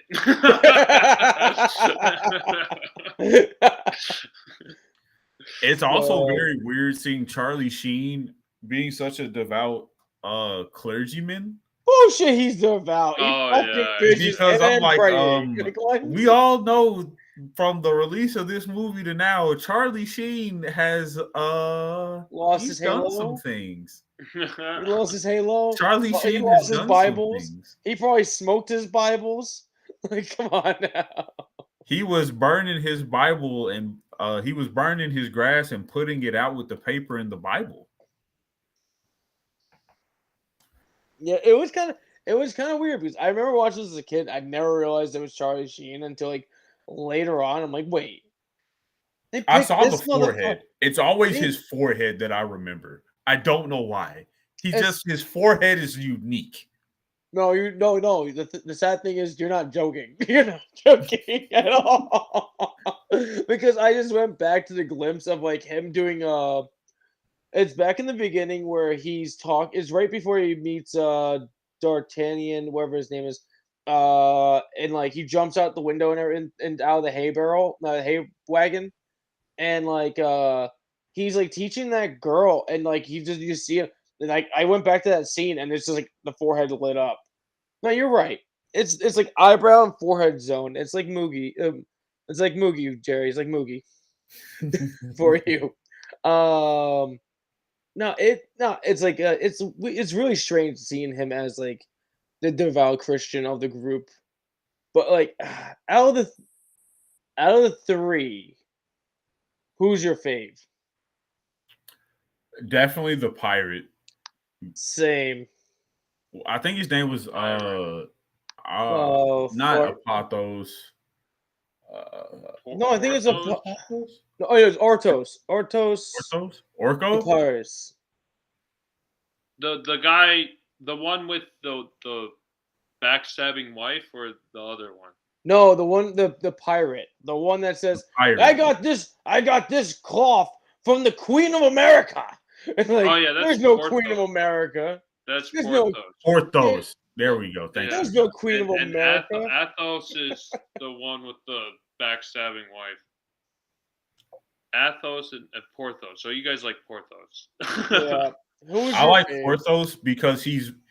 You know who he reminds me of, Crispy? Who? He reminds me of the bard from Vox Machina. And the whole time I'm watching him, I'm just cracking up because he's telling these awful pickup lines. Oh, and he's doing all these like just terrible dances, but it's working for him because he's so charismatic. He's just doing him. But when it came to the action, he was right there. He was. Oh, he had all the trinkets. He had the little crossbow, he had the pistol with the knife. Obviously, the flashy one. Yeah, he was doing all kinds of shit, man. He was ready. And like, oh god, he had a lot of good moments. The part where I knew this got a little fucked, I was like, when it got a little dark with fighting, was when they he was fighting the big guy in the underground chamber, like tunnels, and like he shoves him on the spikes, and the guy is shuts his eyes. Then he wakes up and he's like, "Oh shit!" And he cuts the rope, and the other half of the cage just slams on him and kills him. Just like, we just went there in Disney. We just let this man just murder him that way. Yeah, I liked how they were like killing people and stuff, and they weren't afraid to show that. I guess like they didn't like cut corners. It wasn't like Ninja Turtles 2 where they're using yo-yos and fucking sausages to fight their foes. But like, at the same time when they're stabbing each other, there's zero blood. There's like literally none.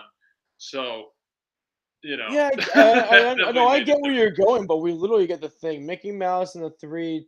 Am I late reading this one? No, Mickey Mouse, Three Musketeers is better. But they can't beat Jerry. I don't know. I haven't. Yeah, that's what we came to. Well, Trey, we can have this argument later. So, I actually have. I couldn't tell you because I haven't seen that in so long. So you might be right. I don't know. Josh, who is your favorite of the Musketeers? Yeah, who is it? Oh, you know what? I probably well, they should call this the Four Musketeers because Chris O'Donnell is the fourth one, basically. Well, yeah, but the original. I think I think I like Chris O'Donnell the best, even though he's not really technically a musketeer. He's the fourth one. I guess he's a musketeer in spirit and title, but it's not official until the end. Yeah. Yeah, I would say he's probably my favorite out of the three. I guess I'll go with Porthos because he's like the most. He's the funniest. I think Athos. is the most interesting out of all of them because he has like that backstory, I guess, and he seems like the most kind of cold-hearted. Out of the three, he kind of remind me of Aragon when he's like drinking by himself, like in the back of the bar. It kind of gave me a little bit of Obi-Wan Kenobi vibes from like episode 2. I thought that was him in the beginning for like just a quick second because of the beard, but I'm like, no. No. Oh, Ewan McGregor? Yeah. I meant Ewan McGregor. Completely different person, I'm thinking of. I'm sorry. It just, every time I kept on watching him just run around, I was like, he could have been a good Obi-Wan Kenobi if they like tried with him. Like, it's the 90s, I get it, but like we could have made it to the 2000s with this guy maybe. Yeah. If we didn't, he was old. I get it. He was too old probably at that point to be young Obi. But he could have been a good old Obi. True, but we went too young with him. I don't know. Ewan McGregor is like perfect. No, he's perfect. Absolutely.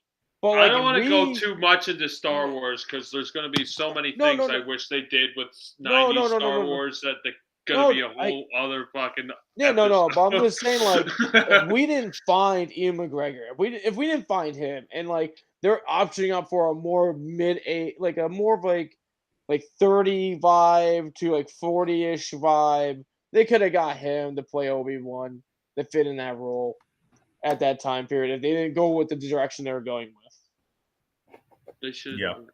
Oh god. No, I don't know. I wish they did something else. I don't want to even get into it. I want to pedal back to what Josh said about what? Star Wars or Musketeers? No, Musketeers. Musketeers, not Star Wars. Because if it was Star Wars, I'm cutting you off. I'm choosing peace tonight.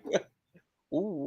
God damn. But it, definitely with how they were so open to showing some of the more gruesome, as far as like, the big guy getting essentially Iron Maidened, and even to D'Artagnan kicking the dude off the tower and he just falls to his death. Yes. Like, see that's it, pretty cool. But we don't think like, oh, he just, knocked him off the edge and he fell in the safety net.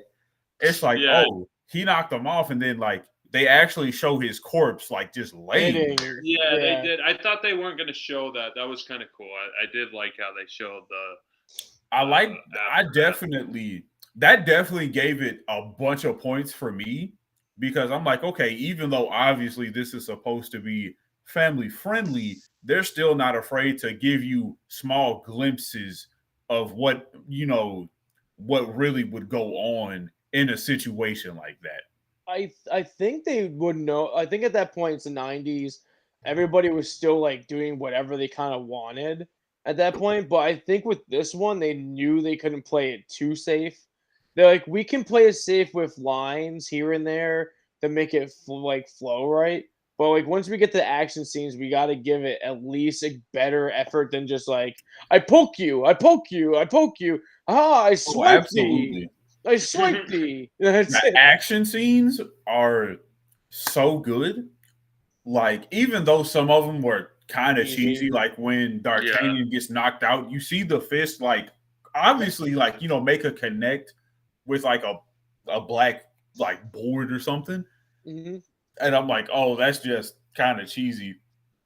But even though, like, through all the cheese and the smoke and mirrors, it's still like cohesively as a cognitive piece, it's still very well like, oh, he just got knocked the hell out. Mm-hmm. And go ahead. No. I'm off topic. Go ahead. You finish your topic. Oh, I was just gonna say, and with how much they weren't afraid, especially with like Tim Curry trying to, like seduce the queen and be like, hey, yes, I might be a man of the cloth, but I'm cut from a different cloth. Mm-hmm. If you catch where I'm going, Your Majesty. And she was just like, you are a creep. Get away from me. I will scream whatever. It doesn't matter if you're a religious leader or not, you scumbag. Like, the funny thing is you bring in Tim Curry. I'm not going to lie. If this movie didn't have Tim Curry, I wouldn't think it would have been as good as it is now. It would have sucked. It would have been worse. He's like really good. He was the actual fucking glue, because he knew how to be the whole I'm peaceful with you, but I'm actually a fucking asshole behind the scenes. But I'm he's actually, funny at the same time. Because he's Tim Curry. Yeah, true. Yeah. It's the faces he makes. It's like how he does everything we need at the same time. Yeah, and it was even, like so. What? The sidekick guy, the guy with the patty patch, he was pretty good. I liked him a lot too. Like, there's a part when he at the end of the movie where he gets stabbed. Who's Latrey leave? Tim Curry was in Scary Movie 2. That movie, I want to think of Scary Movie 2. I've never seen it. I've seen the first one they gave up. The first one's the best one. That's all you needed to see. Whenever someone says Tim Curry, I go to It and I go to freaking Home Alone 2.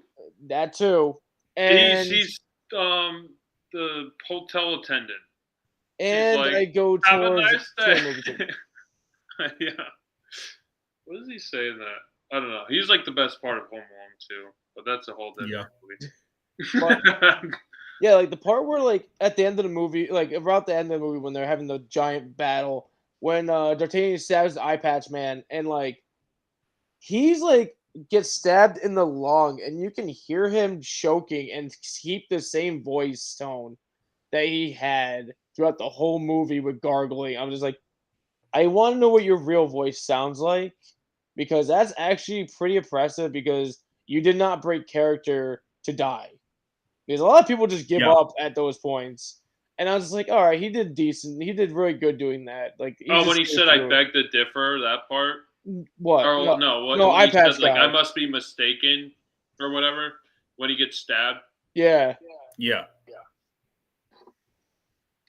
And then I thought that part was a little cheesy.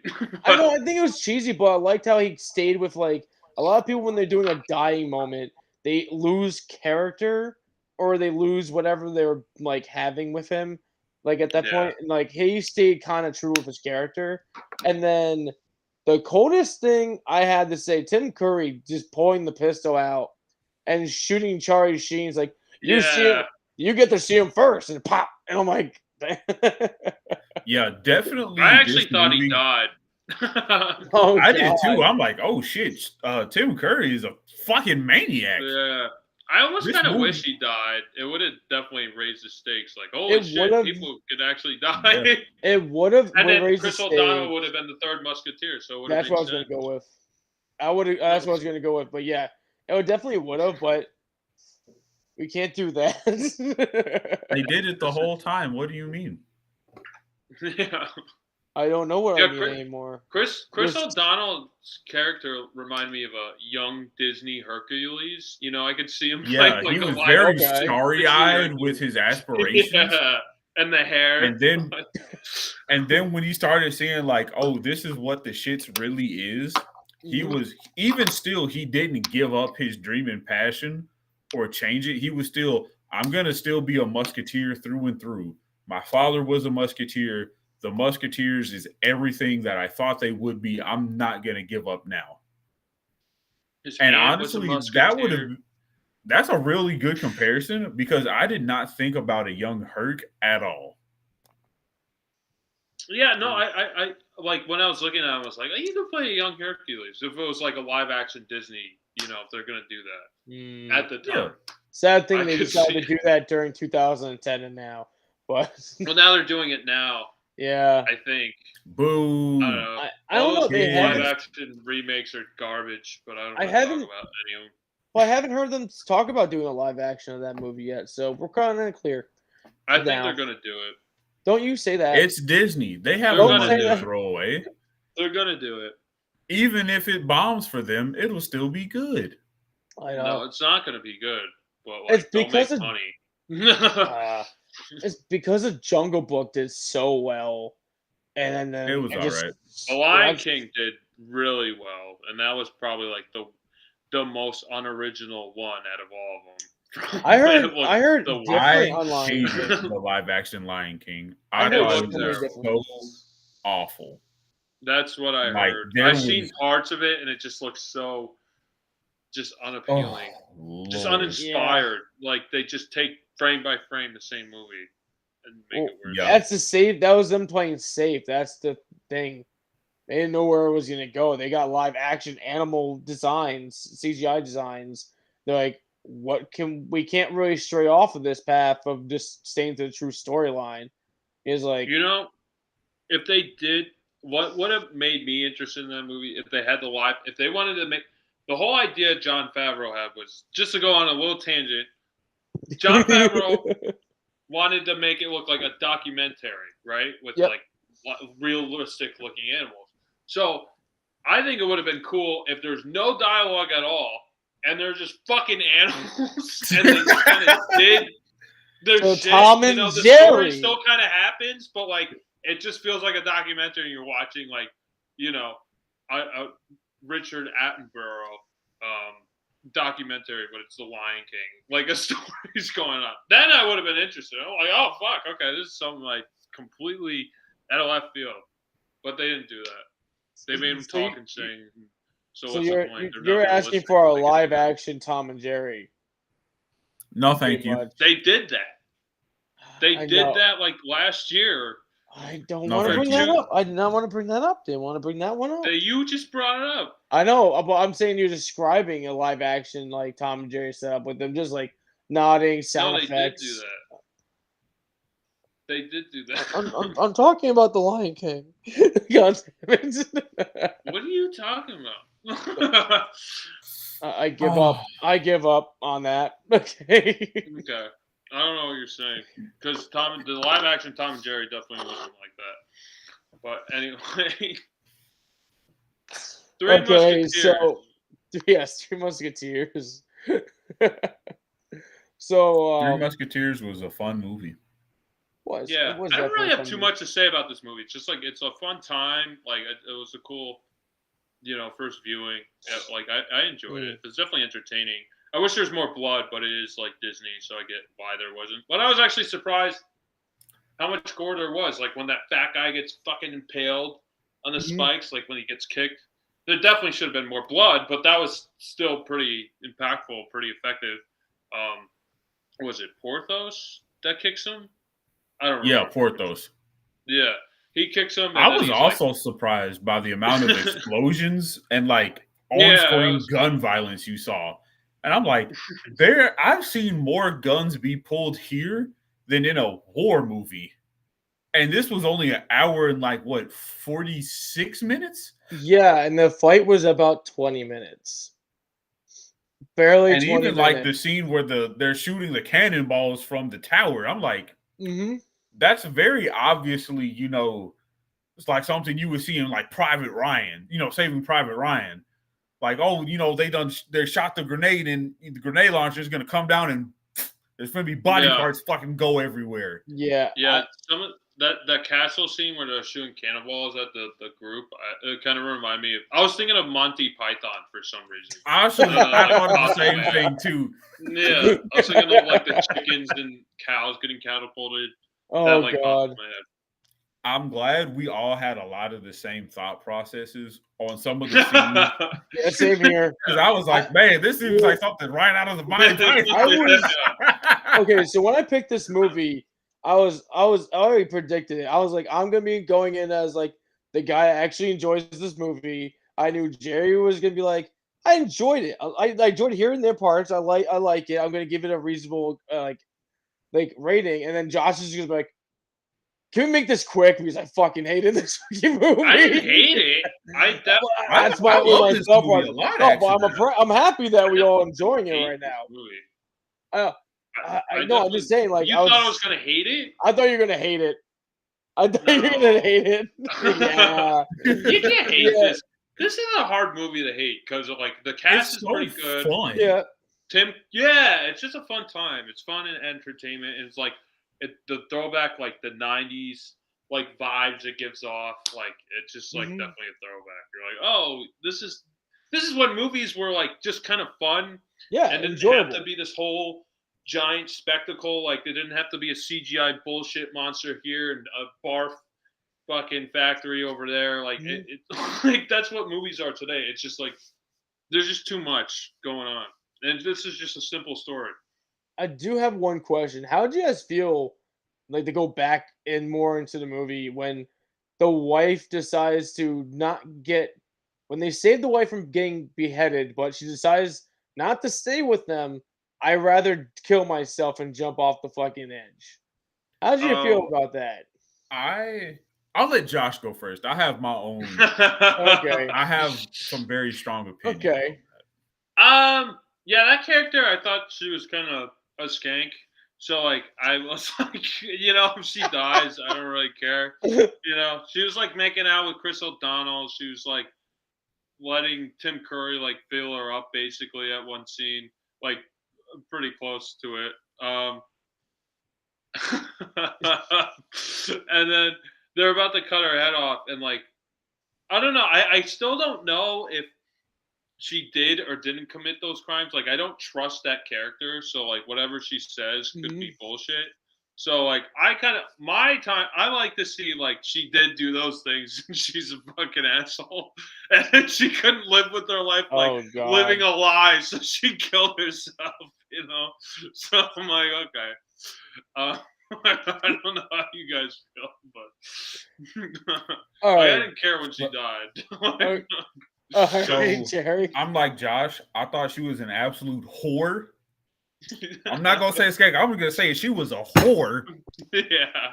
Because in every scene, all you see is just top down view of her fucking knockers. So I'm like, okay, obviously she's been fucking sleeping around because she knows what the men in this time want. They're like, oh, would you care for some milk, my good sir?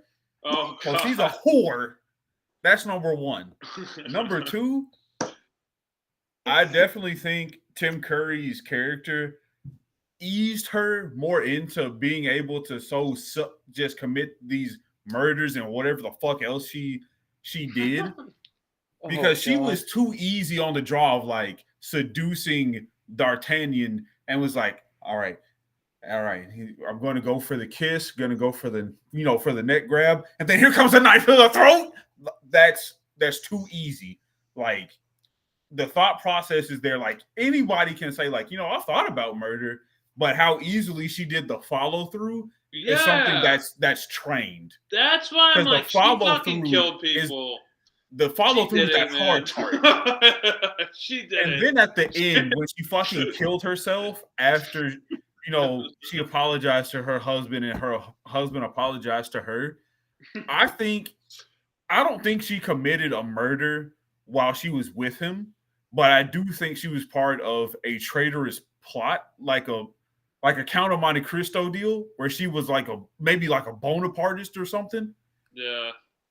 So she obviously conniving Wilder. Yeah, she definitely has the smarts to be a part of a master plan and not fuck it up. Yeah. Because at every turn where things would have went wrong, she was all right. We're going out the back door. We're going to the dock. I've covered all my tracks and bases. She just, obviously wasn't prepared for the Three Musketeers.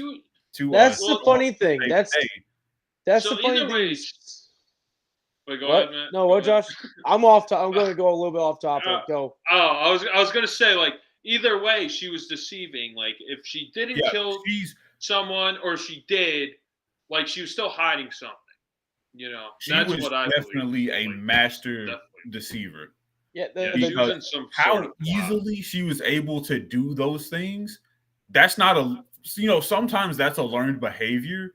But to the expertise of which she did it, that's not something that's taught. That instinctually. I think she did it. Like, I think she killed someone. Or she was a whore, and she should be burned at the stake like one. Yeah, she was not a good character. The funny thing is that you're an interesting character, but she wasn't a good-natured character. But the funny thing is how Jerry went with the whole thing. Like, she could be part of like an organization and everything. Is technically the reboot in like the 2000s, like the later 2000s, they kind of did something like that, and she had more. So you're terrible idea. So yeah, they did the same thing, and like they kind of did like something like that, and she doesn't die. I believe she ends up getting away on some kind of blimp, like a hot air balloon, like Hindenburg like kind of fucking Zeppelin, because for some reason this is steampunky, so Zeppelins were the thing in that one. So yeah, it was weird. It's a weird movie, but they end up taking that idea. They made her more conniving and devious, and they used what was the actress?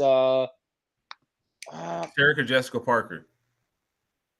Is that the woman that? Wait, who? Who, Matt? It's the woman that played. I'm trying to think of the name. Of unless Jerry automatically fucking just said the name. That's fucking great. I always forget her name. It's the woman that played the girl, the lady from freaking Resident Evil movies. She plays her. Oh, yeah, definitely not Sarah Jessica. No, definitely not that. It's not Sarah Jessica Parker. Yeah, I'm just like. It would have been funny if it was. That'd be funny. No. Yeah. Well, it was definitely some not. other horse. I definitely like. I like how we have to interpret the mystery of did she do it or did she not do it? Yeah. Because there's a lot of things that point to she definitely fucking did it. Mm-hmm. But when you see how she talks and interacts with her husband, that level of submissiveness, it's almost, I know it's almost too good to be true kind of deal, but it's also like, okay, she's basically on her husband's like beck and call if he was to ask her to just be upfront about it, because you could tell she loved him with every part of her heart and soul.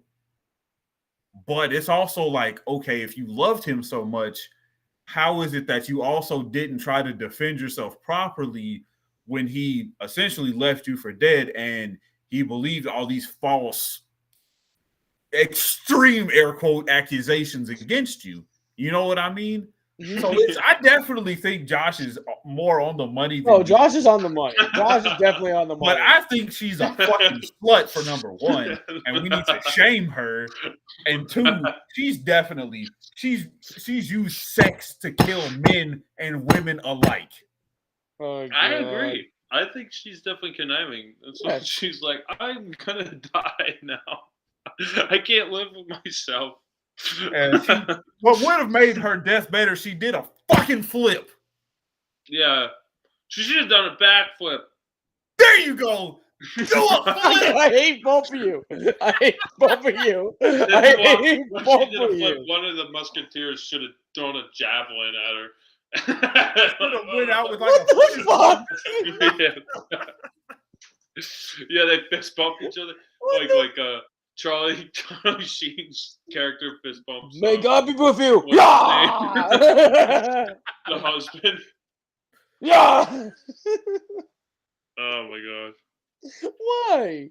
We made a whole other movie about like her. Yeah, we made a better backstory. I don't think she could improve on this movie too much, because I think this movie is definitely more blood. Yeah. If I was going to add anything, I'd definitely add more gore and more blood. We're getting to that point. I would add the ratings. Let's go with ratings. Let's get with this. Let's get the ratings. So, okay. Let's go with Josh first.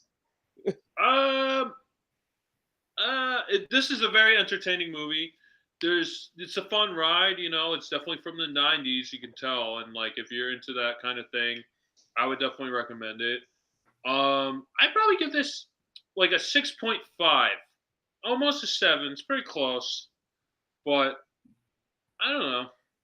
There's some cheese moments, there's some stuff. Tim Curry's great, the casting's great. I like Chris O'Donnell in it. All the Three Musketeers are good. There's a lot to enjoy about this movie. So yeah, I give it like 6.5. It's pretty close to a 7. I'd probably give it a 7 on second viewing, but very close. Jerry?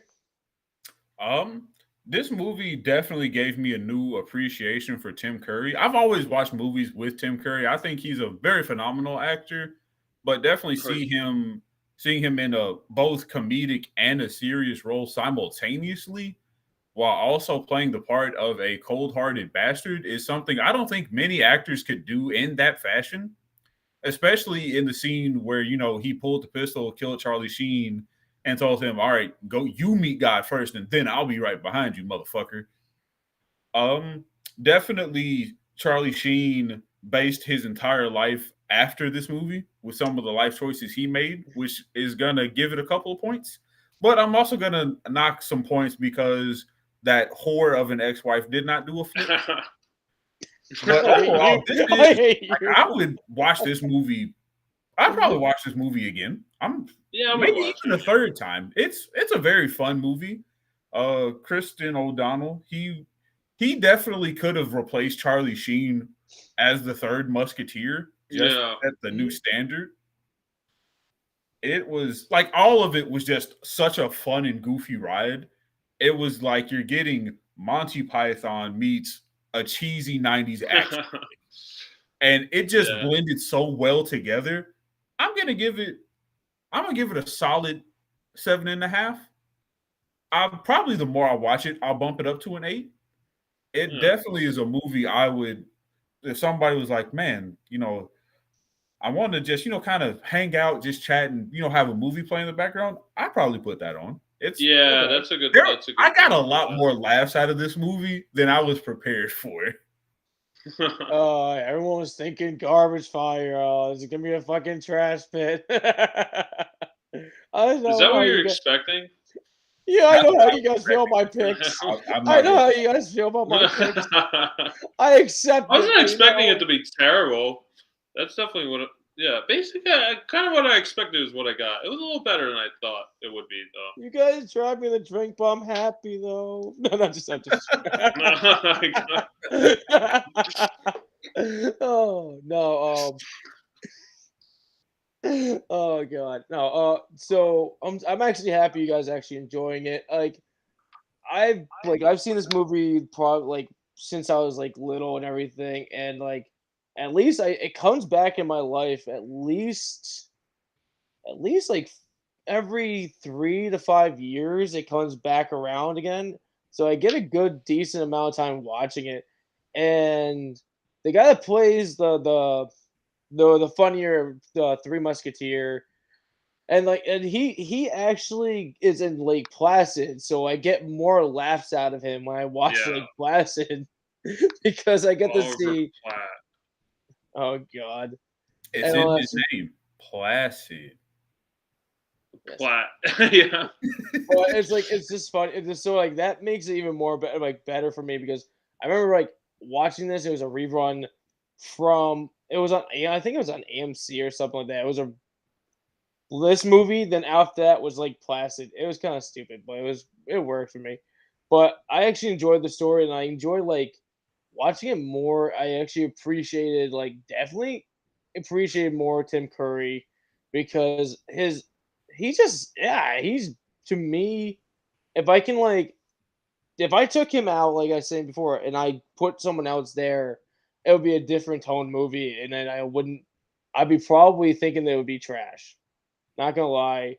But with Tim Curry in it, driving it, and having everyone else's energy in this movie, it boosts it up for me. And every time I watch it, it gives me I actually enjoy it a lot. And I'm gonna go with a solid because of Stasha and everything, and like how everybody works, and like characters weren't like shit on, like it wasn't like, oh, he only had this much of screen time, this guy only had that much screen. They all had pretty much enough, like pretty good amount of screen time between all of them, and they all had like their own moments to have their shine and add to more of the lore of the Three Musketeers in a way. And I'm gonna give it at least a good 8. I'm gonna give it a good 8. So I enjoy a lot. We covered a broad spectrum. Mm-hmm. Definitely, I'll probably watch this movie again. It's so goofy that you could play. I feel like this is a movie you could play at like a children's party. And even though, like, obviously there's a few scenes of, like gruesomeness and stuff, there's enough goofiness surrounding that to balance it out. Yeah, I don't know. I don't know. Nowadays, people are weird. Oh, you're right. That fucking degenerate harlot did have her fucking knockers out. Oh my God. Yeah. Teen party. There you go. Because they're already looking at boobs anyway. Yeah. All right. So before we wrap this up 100%, Josh, can you tell us our next picks for next week? Yes, yeah, we're doing it early, so we kind of fit in the holiday season a little bit more. So for next Tuesday, the short is going to be the Snowman Part 2. Here we go again, Logic Boogaloo. Yes. The cartoon How that much we more watched depressed last can I year, get? the second one. And for the main event, we are watching Christmas Eve on Sesame Street. Okay. That should be on HBO Max. Okay. I don't want to say too much about it. I watch it every year. I bet you do. Year. I bet you do. Knowing you. I watch it every year. Oh god, Snowman Part 2, Electric Boogaloo, and freaking what was Christmas Sesame Eve Street? on Sesame Street. Yeah, okay. Josh, I'm not gonna lie. This isn't even left field anymore. This is going straight. This is a foul ball. This is a foul ball. Don't worry, you'll thank me later. Jerry, he gave us a curveball.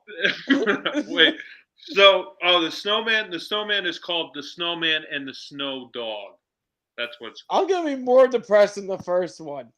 God damn it. Yeah. Oh my god. Because I got to watch the snowman die in the first one, and then we're gonna have the snowman and the dog. What the fuck? On that cue, thank you everybody for hanging out with us and chatting with us. And I hope you guys enjoyed us talking with you guys. Oh my god, who put me on speaker, sir? Hey, I hope you guys have a good night. I am Superman pal Matt. Stop. I'm Josh, sending up and away until next Batyards Finest episode. And I'm Jerry, guiding you all with Green Lantern's light, and we're becoming super pals, one episode at a time. Yeah. Yeah.